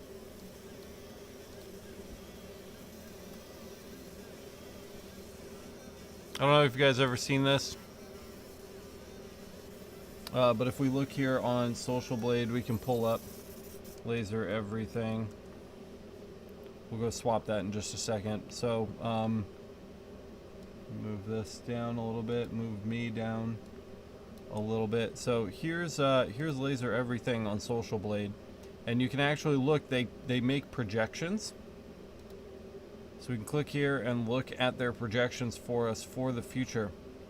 They say 6K in 2 months, over 10K in 6 months. A year from now, they're thinking 40, which would be pretty crazy. 2 years from now, 120. So definitely exponential growth there. 3 years from now, 250. These are probably not realistic. They seem a little high. But you know, you never know, right? 4 years, almost 500,000 subscribers. I wonder how accurate their prediction formulas are. Here we go, subscriber milestone. So we click here. It's thinking 10,000 in 124 days.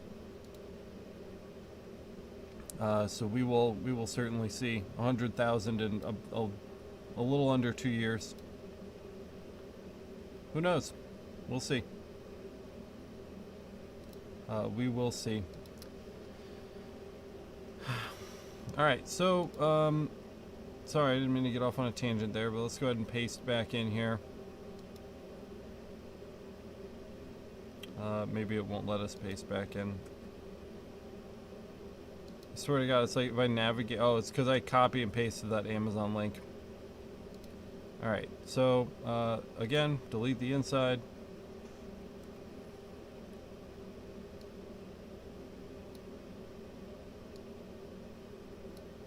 We probably cut a step out of this. If we just group this now, we can probably go modify, align, and center, and then we don't have to deal with that copy and pasting. And then we can ungroup, and we've got our next set of registration marks all set, so we can delete this.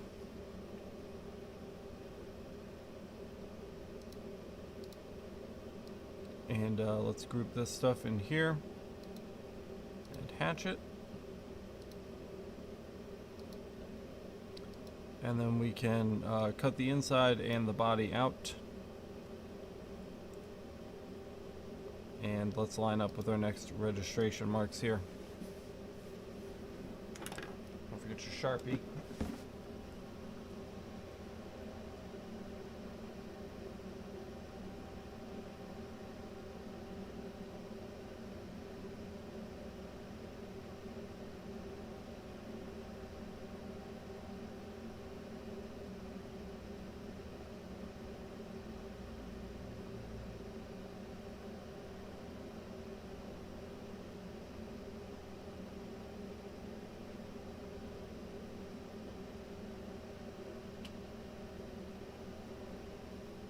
Now this is kind of another important one that we want to pre-light because we have www on the plate right now, but not the rest of the URL.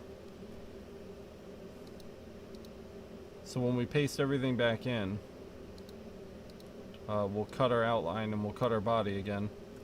But this time we need to light this because we want to make sure our www dot lines up with our voltiaudio.com here at the top. So let's light that and just go check that real quick. I know you guys can't see it very well. Tried to make it bigger, but it doesn't really help. just because it's so reflective, but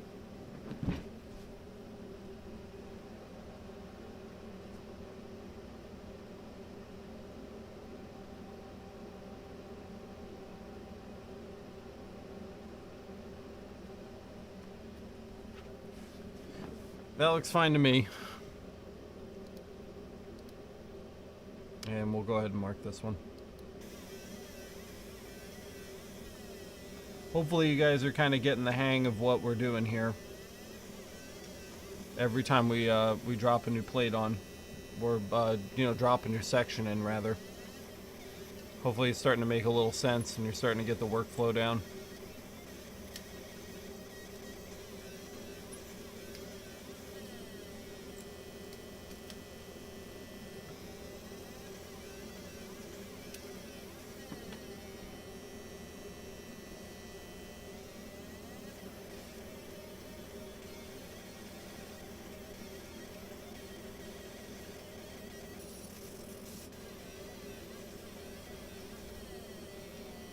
Gonna try to answer a couple of YouTube comments here.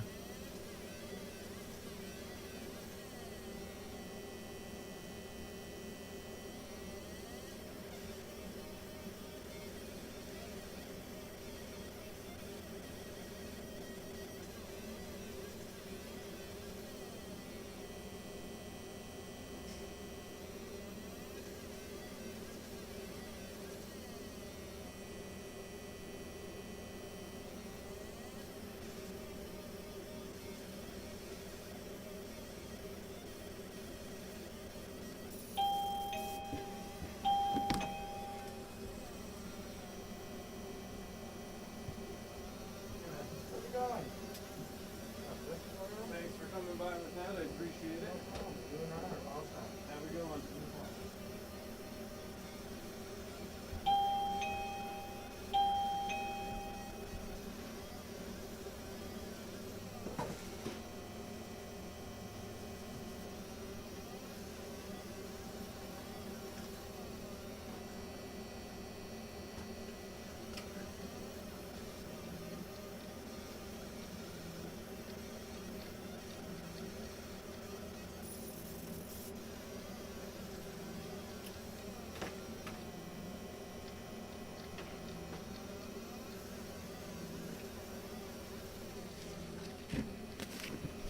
Oh my god, it never ends.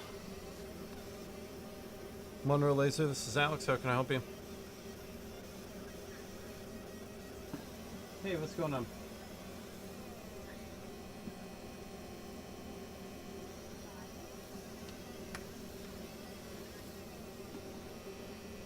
Yep. No, it should be fine. I haven't looked at it yet, and I will email you if it's an issue, but we use PNGs all the time. So as long as, again, it's not like a tiny little thumbnail, it shouldn't matter. All right, you got it. Bye. All right, what were we doing? Oh, Tyler's saying should be at $3K a month on Patreon pretty soon too. Yeah, we're coming right up to that $5,000 a month goal. I'm kind of nervous. Like, I can't believe, it's stressful to want to do that full time because it's like, what if people just stop? Like, what if everybody just leaves the Patreon? But I don't think that's gonna happen. Somebody asked me if you can use the fiber laser inside. I'm saying it'll be fine. Indoors, just check out a fume extractor like the one listed on the buying guide.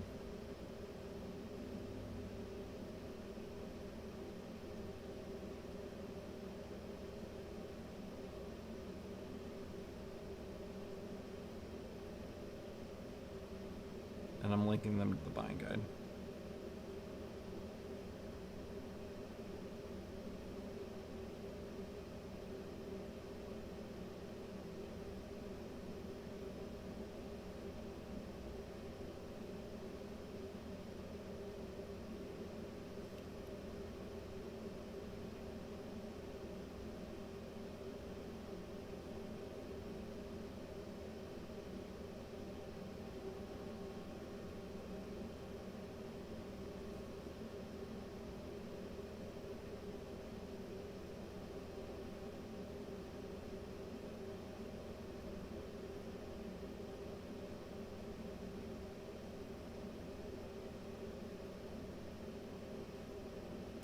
Okay.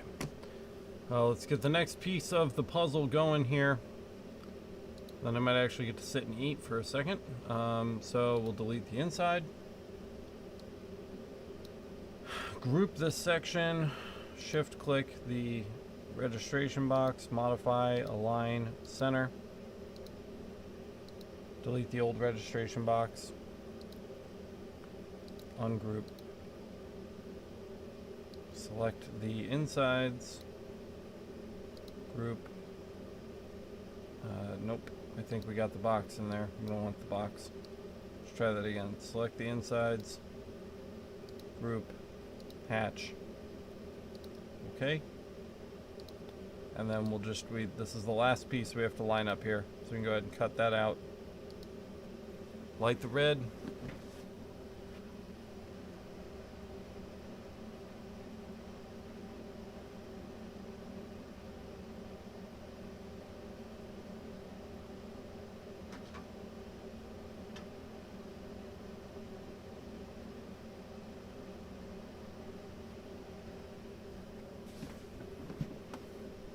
Drop our stuff back in. Get rid of the box. Make sure that our boxes and holes line up.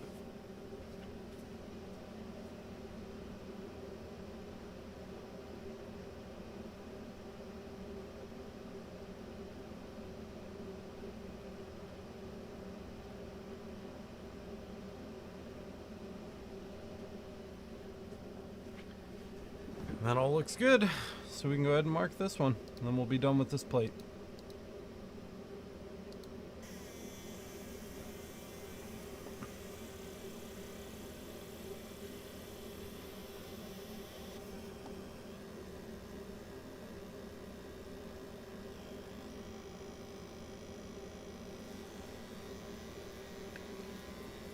You got some big nuts there. Thanks, man.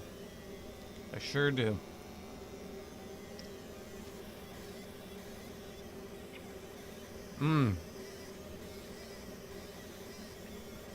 Pizza.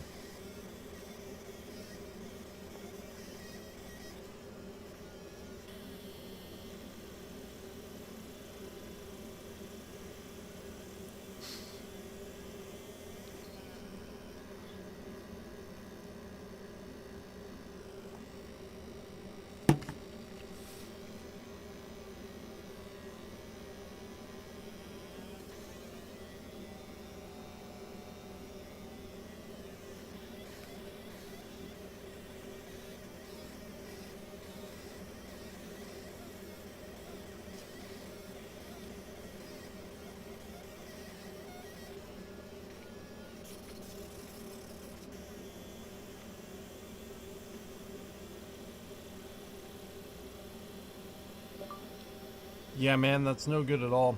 Comma, definitely have to look into that, period. Totally unacceptable, period. Apparently this guy, his name on YouTube is Amped Electronics. He says, I bought a Siemens CNC system, which was supposed to be 100 watts. Just tested the power, and it looks like they put a 50 watt Racus, and it only makes 46 watts with or without lens, directly from coupler. Got scammed. I purchased it about 2 months ago. I was trying to cut thin aluminum, which it was struggling with. Then I opened the system and noticed they removed the identification sticker for the laser. I used a power meter and confirmed it a 50 watt. I paid $6,000 total for an advertised 100 watt system. I may have to contact my credit company because it's blatantly a scam, especially since they clearly removed the identification sticker from the laser. That's why it's not a race to the bottom, people. I know I like preach this a lot, but like, stop trying to buy the cheapest fucking thing on the planet, and then you'll stop getting fucked. Because obviously a 100 watt laser, a 100 watt Racus is not going to cost $6,000.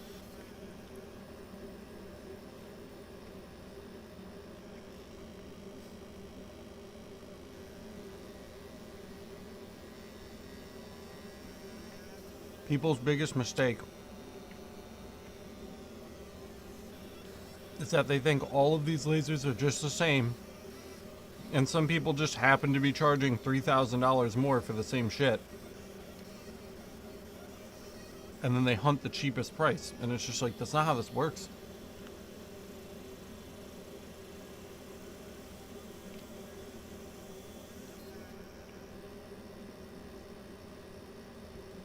They're not all the same, bro.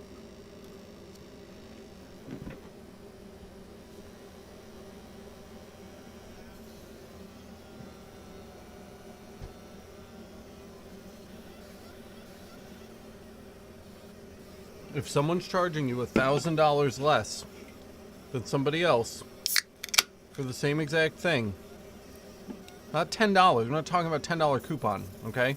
It's not a 5% discount. Somebody's charging you $1,000 less than somebody else for the same exact thing. There's a reason.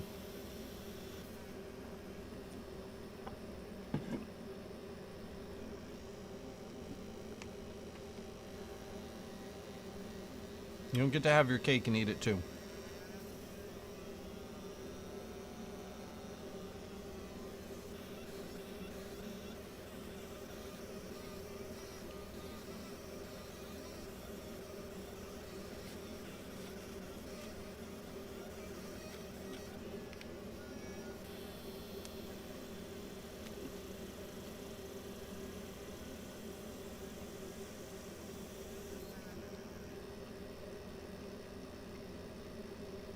That pissed a bunch of people off. Apparently, that I have feelings about that. Because half of you literally just stopped watching the stream. Whatever. People get mad, but then they leave comments like that where it's like, I got scammed. Sorry.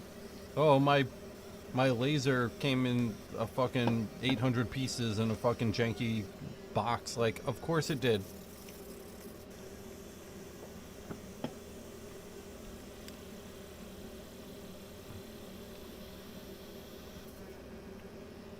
Everybody wants everything, man. And they want all of the features, and they want it to do everything that a fiber laser's ever done.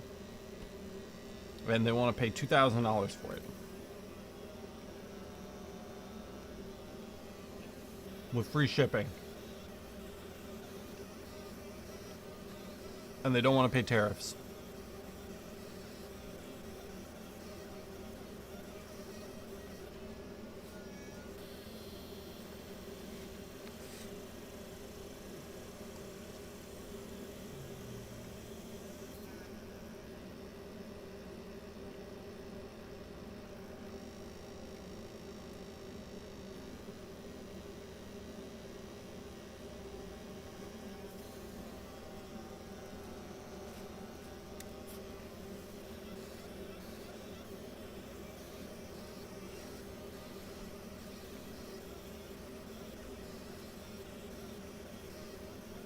Yeah, I'm sure that sounds good to you, Dave. It sounds good to everybody, but that doesn't exist.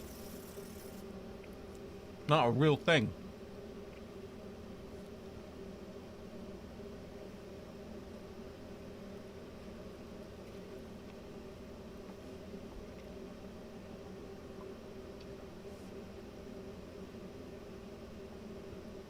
Our plate's done.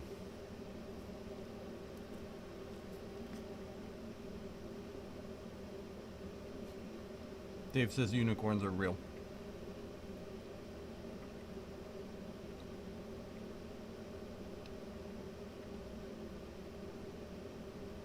If you pay for your unicorn, you're going to get a donkey with a paper towel roll duct taped to its head.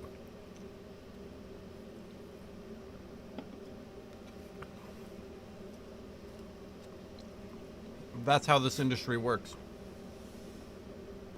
Like, I haven't been spending 8 years looking for inexpensive lasers.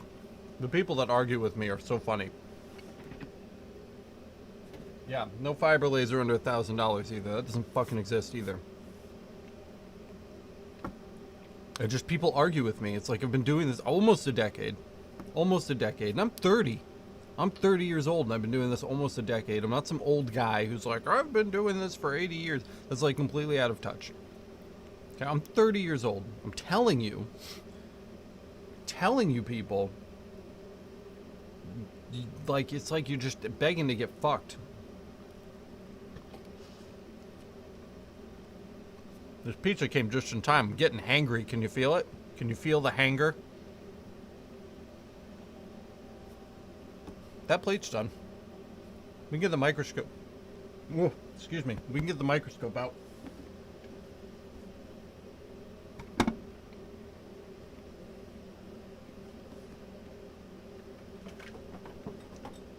I don't know if J-Mac's still here, but he was asking about it.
All right, let's see.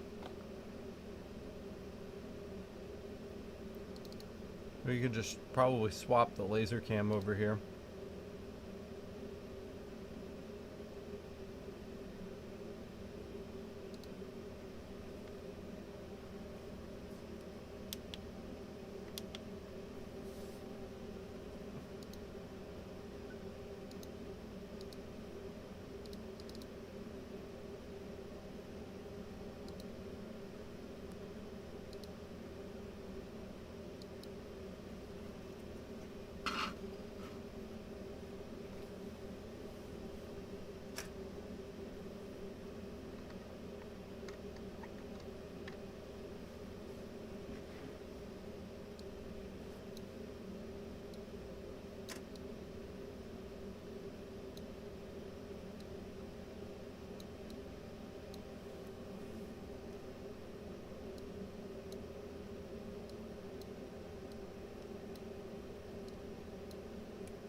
Okay, so I think I have to just deactivate this and reactivate it again.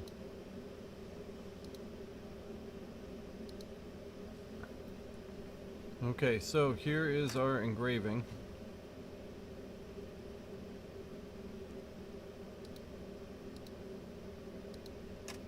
Man, come on. All right, here we go.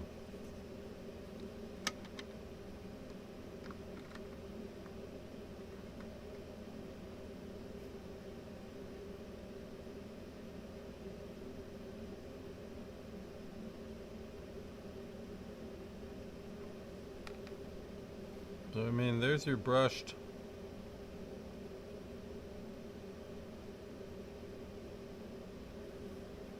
There's your brushed aluminum there.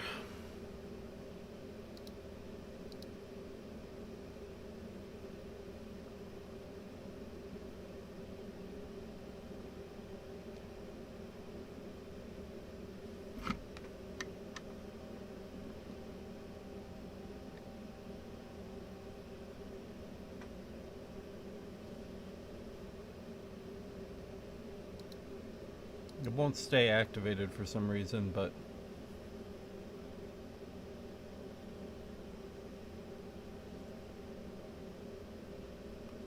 doesn't look too bad to me.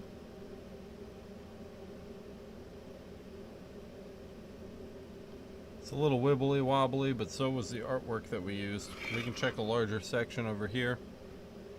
Is your ME. Was that big ME section?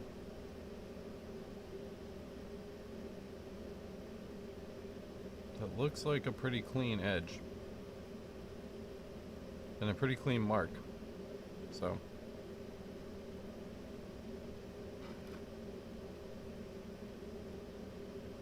WW dot. There's the dot. Marchand Yeah, everything's looking pretty clean. I don't see a ton of burrs. I mean, we took 2 seconds to just kind of wipe it off.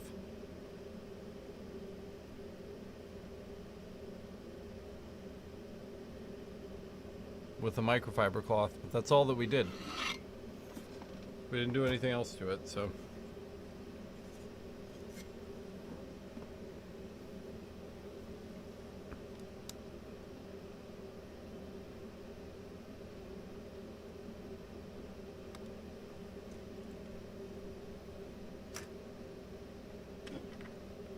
That's it, I guess.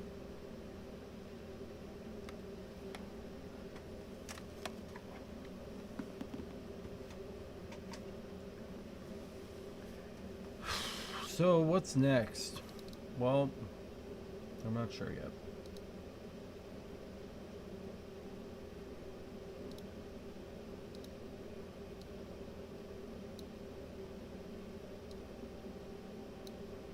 We can't do the other plate. Because he hasn't answered my email yet.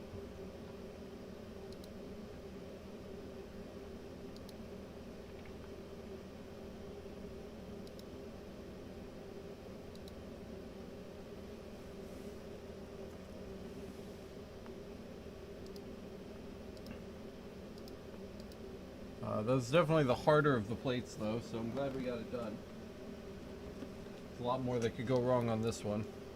Here's what the plate looks like, by the way. You guys haven't even really seen the full deal here, but there you go. There you go. It's just an aluminum plate. There's nothing that fancy about it, but we lined things up well. It worked out just like it always does. We had to do some kind of improvising on centering bits and pieces up as you go. The set and slide method isn't perfect, but it's certainly better than nothing. Gets you 90% of the way there. And you just have to kind of use your intuition to get that last 10% done.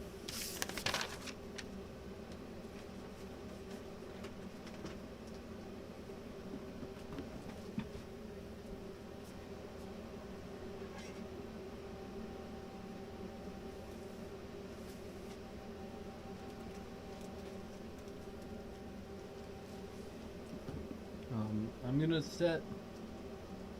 gonna just set up a couple things for that game call job really quick.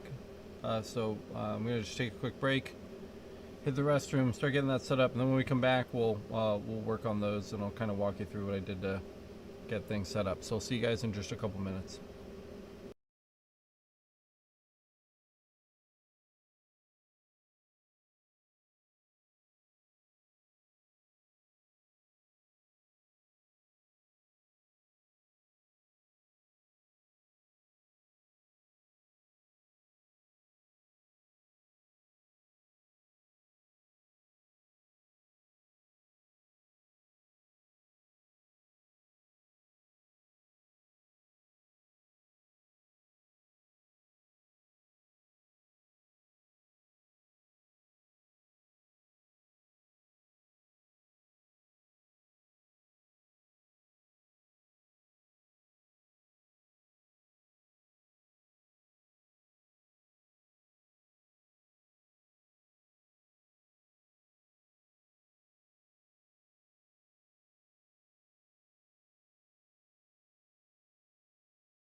Alright guys, I'm back. Hello.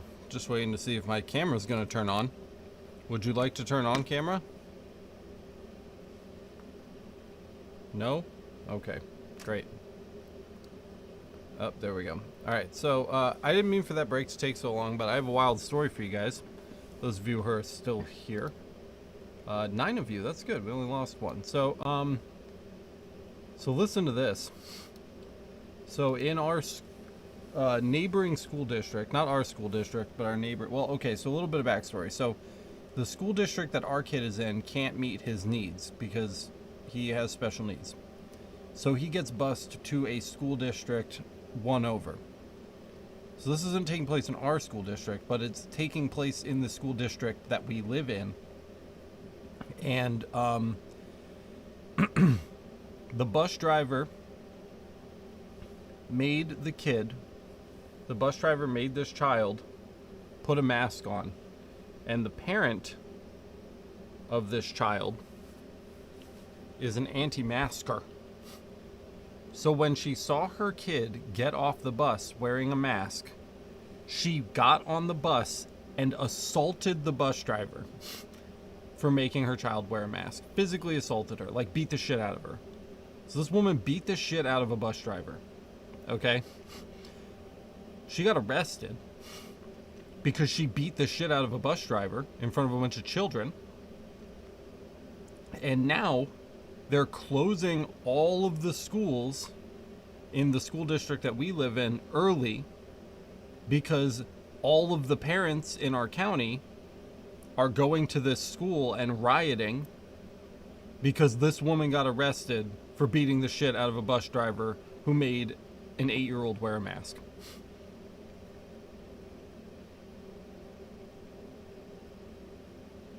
Can you tell I live in a red county?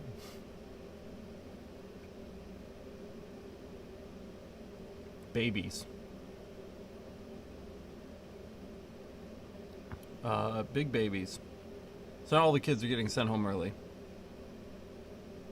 Yeah, assault is still illegal. I don't care how you feel about masks. I mean, you should, wear a mask if you're on school grounds because children aren't vaccinated yet.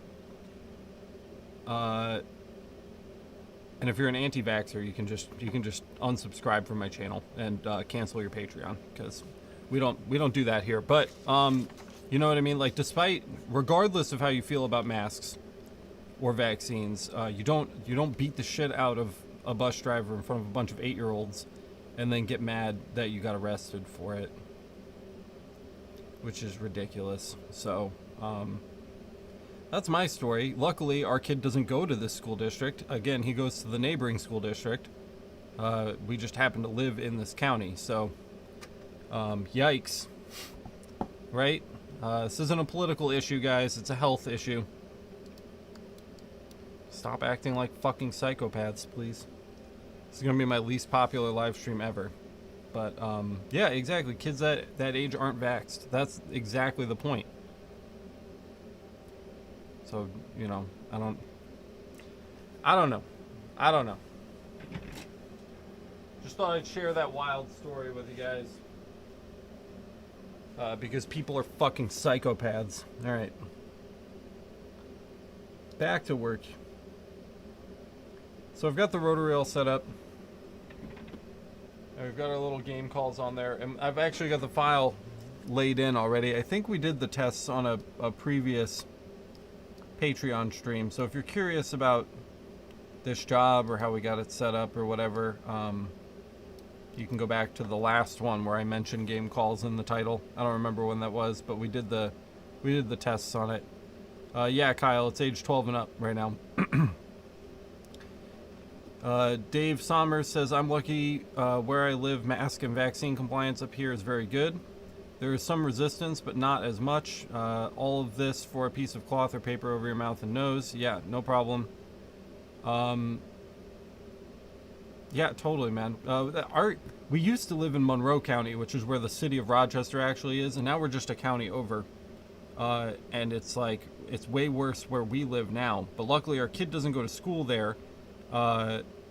So, we don't, it's just weird to live in a county where the parents are rioting at a school and damaging school property because they're mad that a lady got arrested for beating up a bus driver. My body, my choice. I'm not saying that the government should be forcing you to get vaccinated. That's not what this conversation is about. This conversation is about if you want public services and kids are going to infect each other with a deadly disease that's killing children, they should probably be wearing masks. And if they don't want to wear masks, that's fine. Pick your kid up from school and drop your kid off every day. My kid shouldn't have to get sick because you don't want yours to wear a mask. And you certainly shouldn't be assaulting people over it, which is really the point here. Again, it's not an anti-vax, vax conversation. It's a don't fucking beat the shit out of bus drivers in front of 8-year-olds conversation. The ridiculous thing is that they're rioting because the lady got arrested for assaulting someone. That's the outrage here.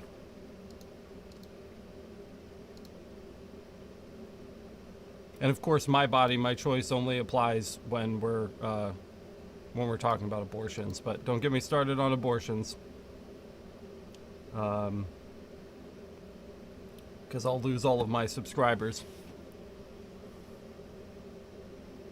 Yeah, me too. For real, Kyle. So, I don't know, I'm irritated.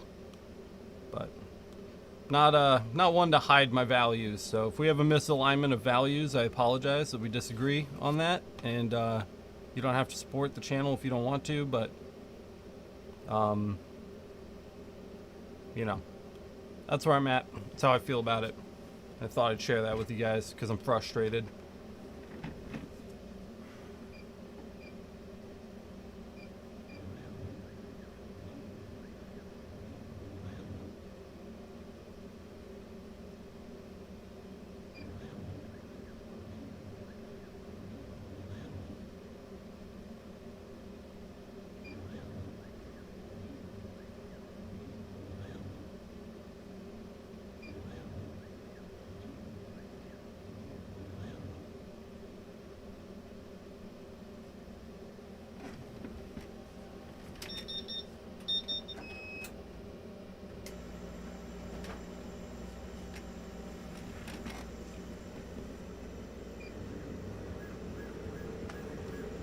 All right, we'll try this out and we'll see how it goes.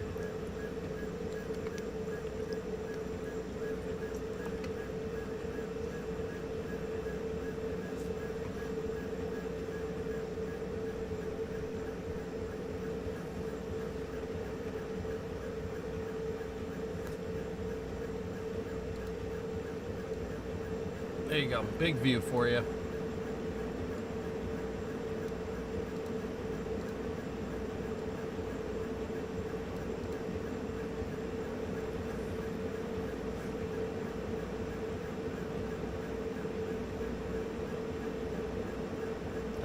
Uh-oh, we fucked up. Stop.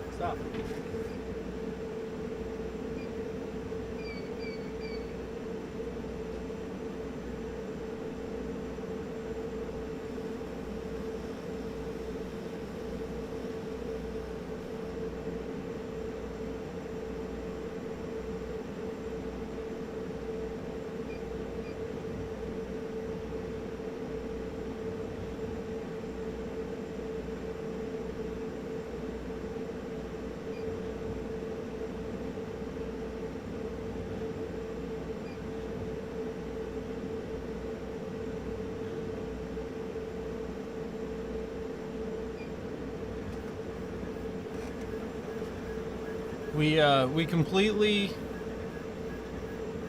neglected to focus that. Whoops.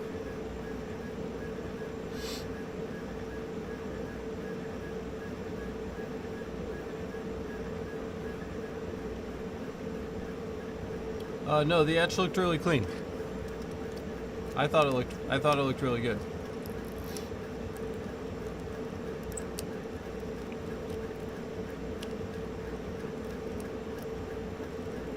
Hopefully this goes okay. I don't know. If we lost one, we lost one. Hopefully we didn't. I completely forgot to focus and I just realized how blurry and shitty it looked. distracted. Maybe we can do our same little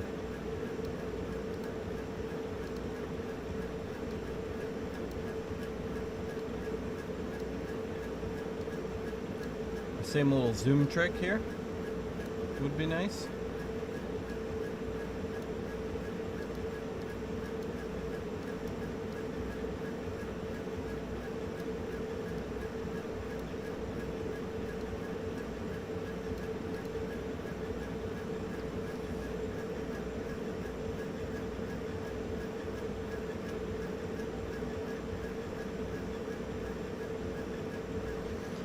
I think this one's screwed. You know what else too? She sent me a new PNG. We're not even supposed to be using the old file that I already had loaded up. So now we need to prep the new PNG.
This isn't even coming out right. This one's totally fucked up. Oh, that sucks.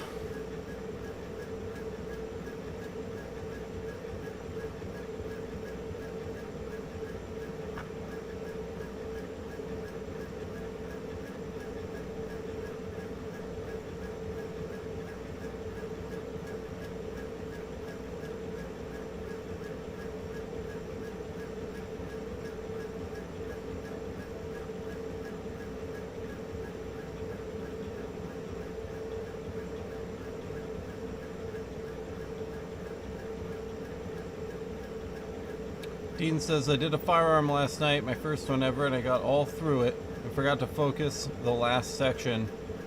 When I tried to rerun it, it turned white, and I can't unwhiten it. It looks terrible.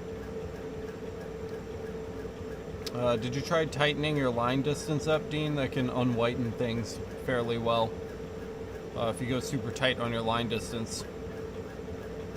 What part of a firearm were you doing? What were you working on?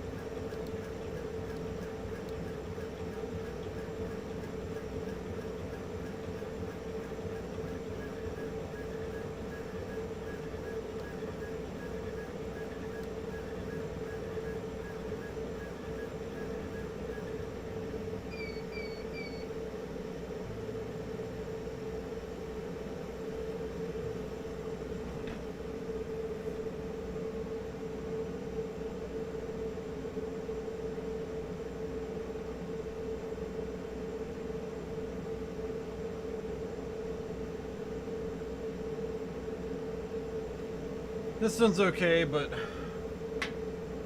we can do a lot better.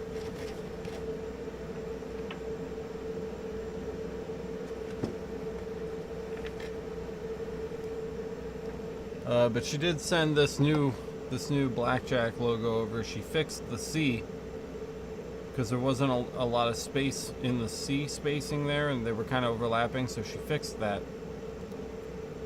But we still have to. Still have to get it engraved, so let's do image adjustments. Actually, let's check our size. Yep, 72 DPI, typical 600.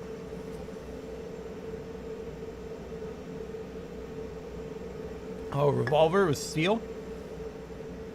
Was it steel? If it was steel, then, I mean, there's a lot of ways you should be able to get it dark again after refocusing. I mean, you'll have to refocus. Yeah, let me see pictures. I want to see.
All right, Phil just got back to us about the plate, the black one that we couldn't do because things didn't line up well enough. He says he's going to adjust the artwork and get back to us.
Sorry, I'm just talking about my wife, talking with my wife about moving out of our psycho county and back to safety.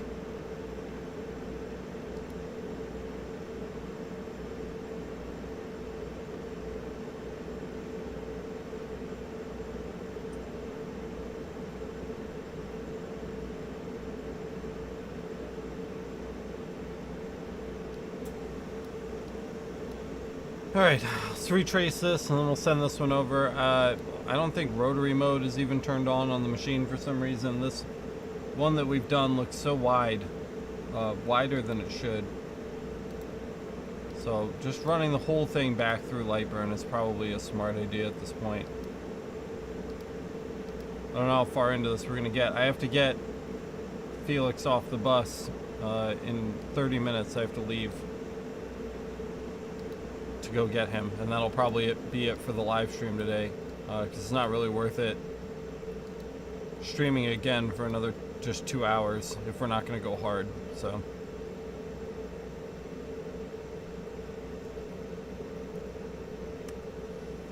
we'll just name that one C edit, because that's what she did. She fixed the C.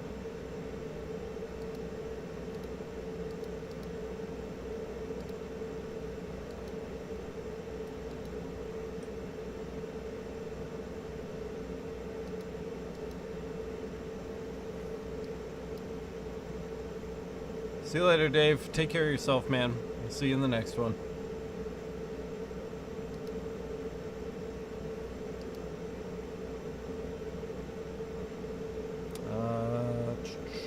Light burn, light burn. There it is.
Oh my God, with the phone calls.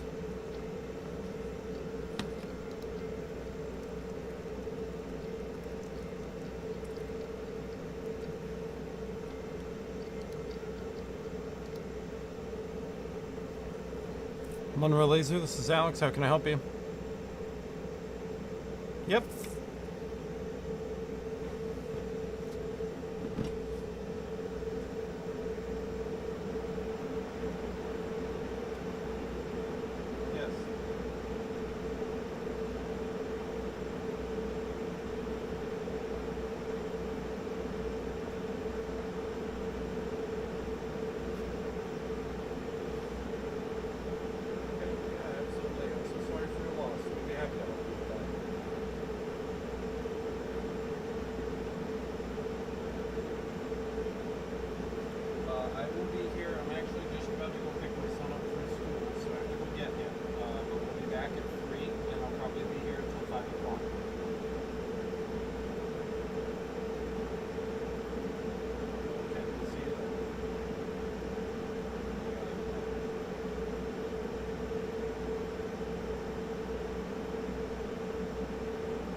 So a lady just called me on the phone. Sorry, I'm kind of scatterbrained right now. A lady just called me on the phone, and she was here, I don't know, maybe 3 or 4 months ago, because her son died, and we engraved the urn for her. She just called me back because her husband died, and she wants us to now engrave the urns for his remains, which I'm happy to do. But these people, what they do, man, they always like call me like 30 minutes after their loved ones die. It's just like, dude, like, give yourself a minute, man. Like, is there, I don't know, I haven't had a lot of people in my life die, but like, is there like some reason that they have to call me immediately after suffering a major loss? Because they're so upset on the phone when they call, and like, I'm so patient. I'm the nicest guy in the world, I swear to God. I treat these people with respect and dignity. I'm very patient. But it's weird to me that they like, I mean, seriously, like an hour later, they're like calling me trying to make arrangements. I'm like, you need to give yourself some time to like heal and like process what's happened. You should not be on the phone with me trying to work out like urn engraving. You don't have anybody to help you. It's just really sad. I don't know. It's sad and weird. I don't really understand like why they're just like right now. Like, you need to do this right now. You need a few minutes to like, you know, I don't know. Let's get our rotary turned on, and we'll shoot this over.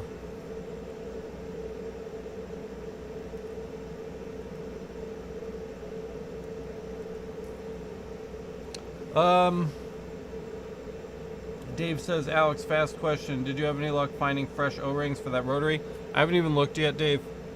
I haven't even had 5 minutes to myself to mess around with stuff like that. We're just trying to catch up right now, so not quite there. Not quite there yet. All right, we got that file sent over now.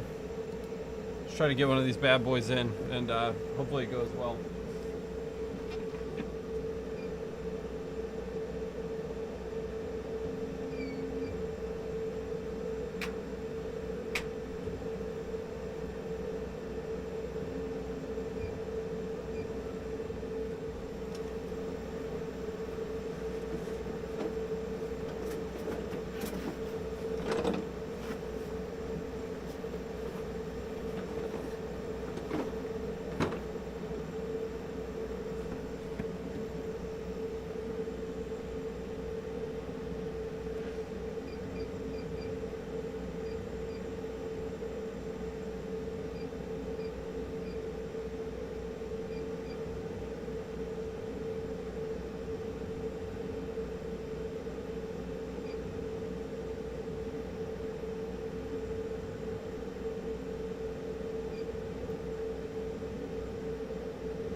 These aren't heavy enough.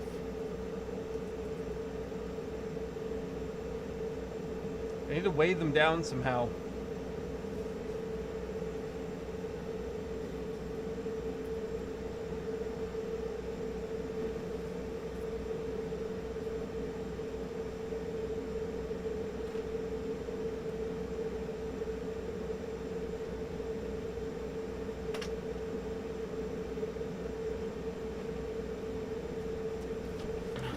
I found a solution. Pro tip, if you need to weigh something super light like this down, grab a little hunk of polishing compound.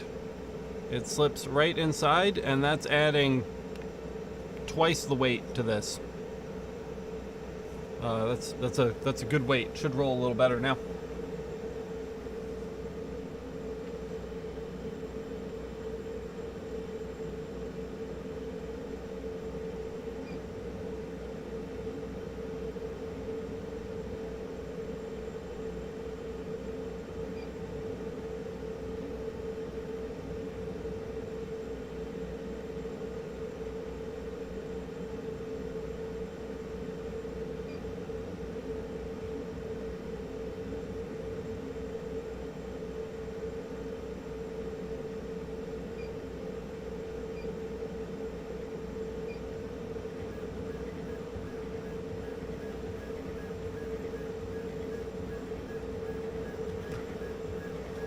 Alright, we'll see how that one comes out.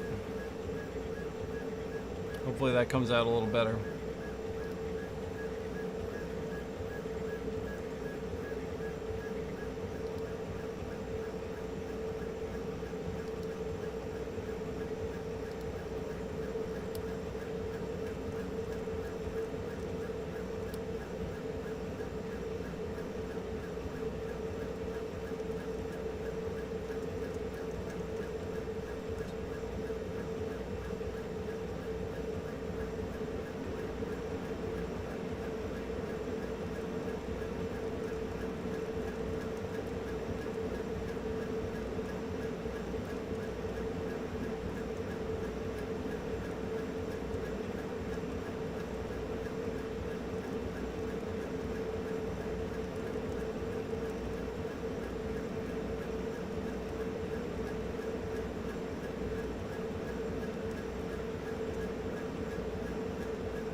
This is looking much nicer.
It's looking good, it's looking crisp.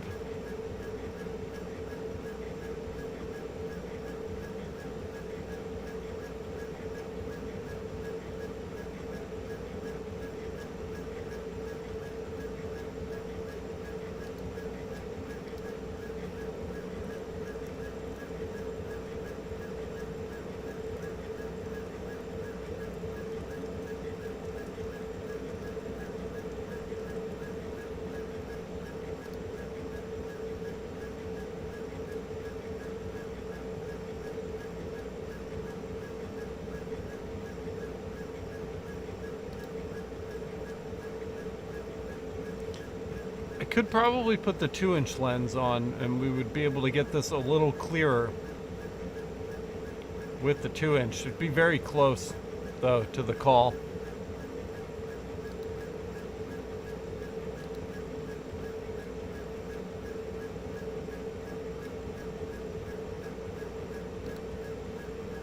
Which I'm not sure, you know, I don't know.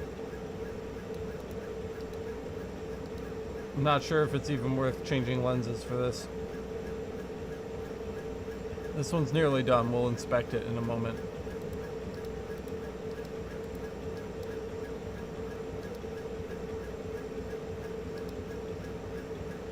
Just sending some new Patreon thank you messages.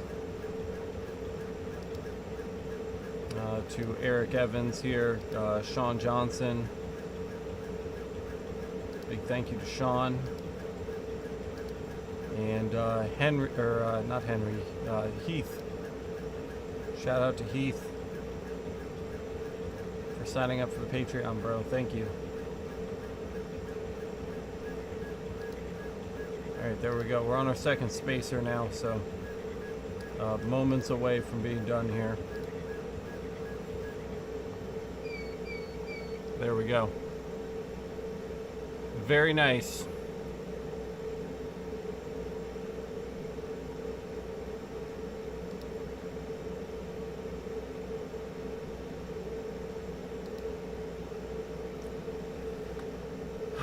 let's switch over to the big view and take a look.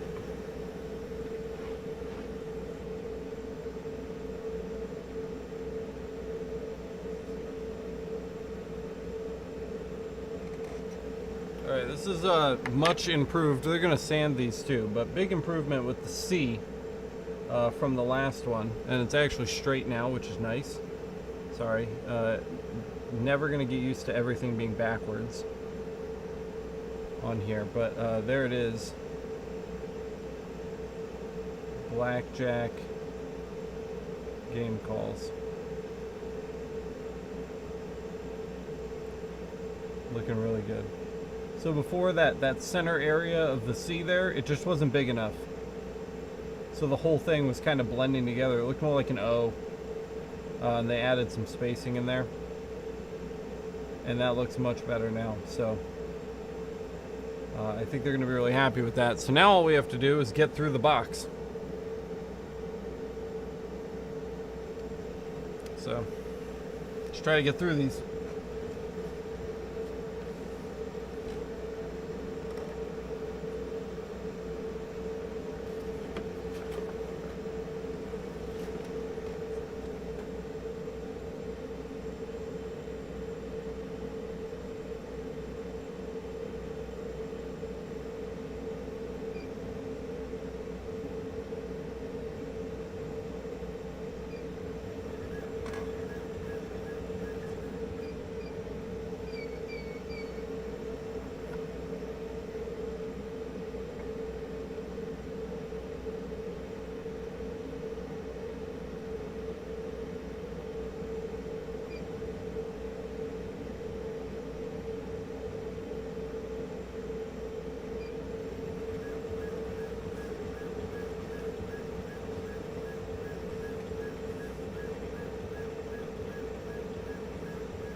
So just catching up on Patreon messages. Got a lot of Patreon messages here.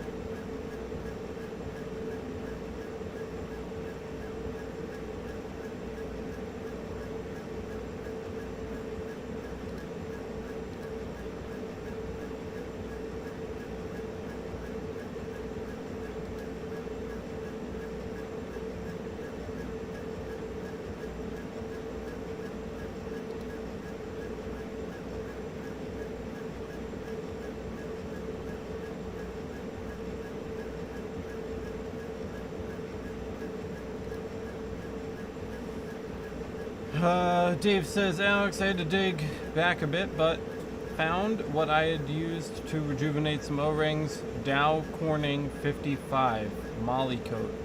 Apply it and let it sit, then wipe off completely. Isopropyl if needed to remove.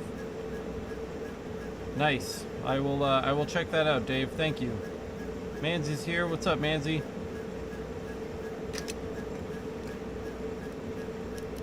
How was the Great White North, sir?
Interested to see what the runtime is going to be on these. Let's see.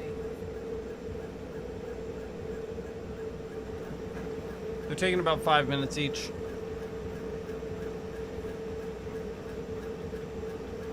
I wonder if we bump the power up a little bit.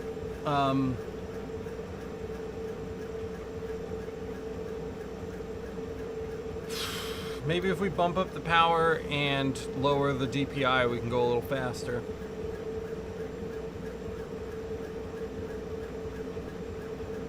Because these are taking a bit longer than I wanted.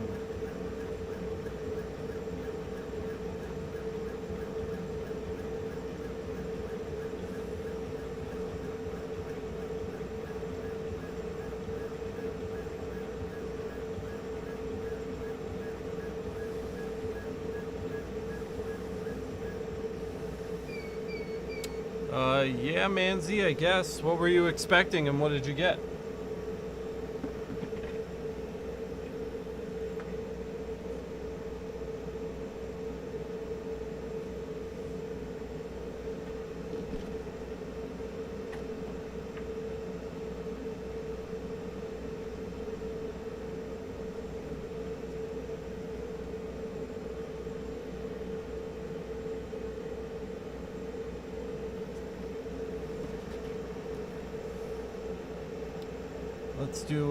Let's come in here.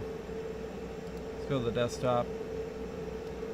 And we are going to shrink this down for a second.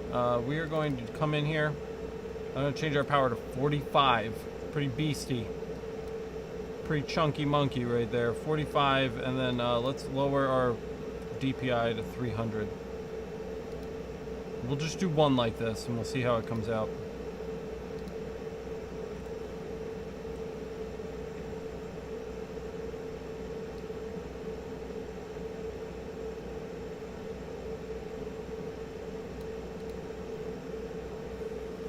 Stainless steel looked like copper underneath, but brass. That sucks, man. I don't know. It's weird. Where did you buy it?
I'm curious where you bought your pocket watch, Manzi. I used the deep brass black setting and I got a nice deep black, so I'm guessing I thought correct that it was brass. Yeah, sounds like it. I mean, you can get pretty dark on steel too. the best way to tell if something is brass or not is to run brass general, because if you run brass general, it's going to be yellow if it's brass. Yeah, well, AliExpress, that explains it, doesn't it? You know? But yeah, brass general, if you run brass general once and it's yellow, you got brass. And then, you know, go from there. You can go over the brass general because it's a fairly light setting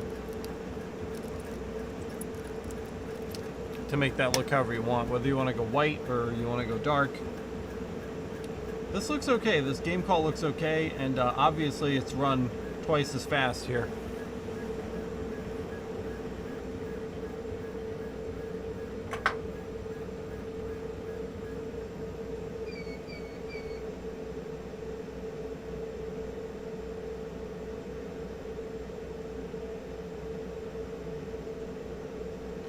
It's not quite as deep. I might bump it up to 50 power, but the resolution is there. You can still read it perfectly fine. So.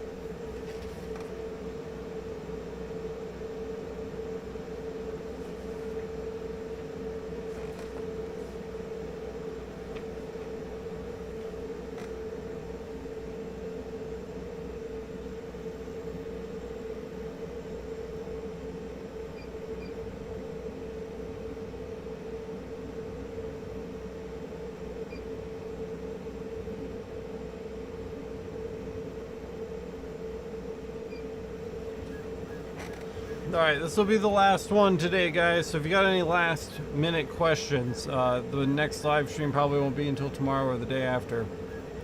But I do have to take off to go pick up Felix. So if you got anything else for me before we close for the day, let me know. Now is the time. Now is the time. Again, as always, thank you for supporting the channel on Patreon. I do appreciate all of you guys.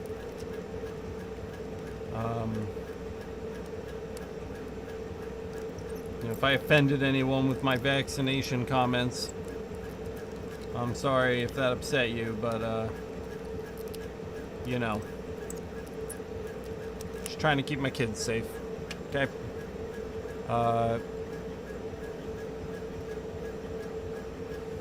I do love all of you guys, though, regardless of your stance in politics. I'm glad we can come together over lasers.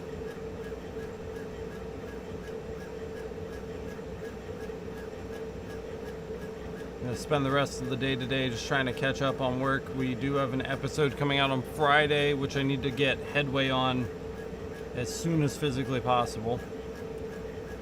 So, hopefully I can spend some time working on that tomorrow, because as usual it's Wednesday already, which means I'm going to be producing an episode at the last minute. So I'm going to try to stay on top of that this time so I'm not blindsided tomorrow at 5 o'clock in the afternoon.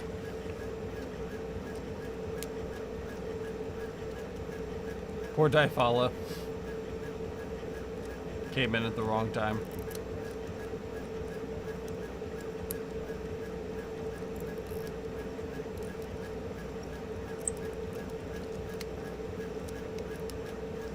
Well, we're just about done here. Thanks for hanging out with me today, guys. I appreciate you. And, you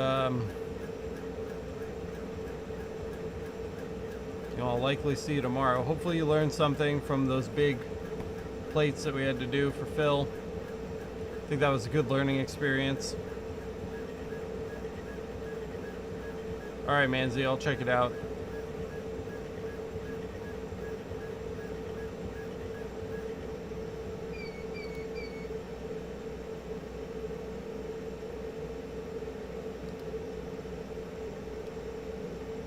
Fiber support.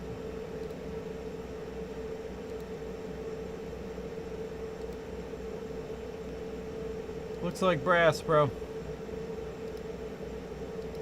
Looks like brass to me.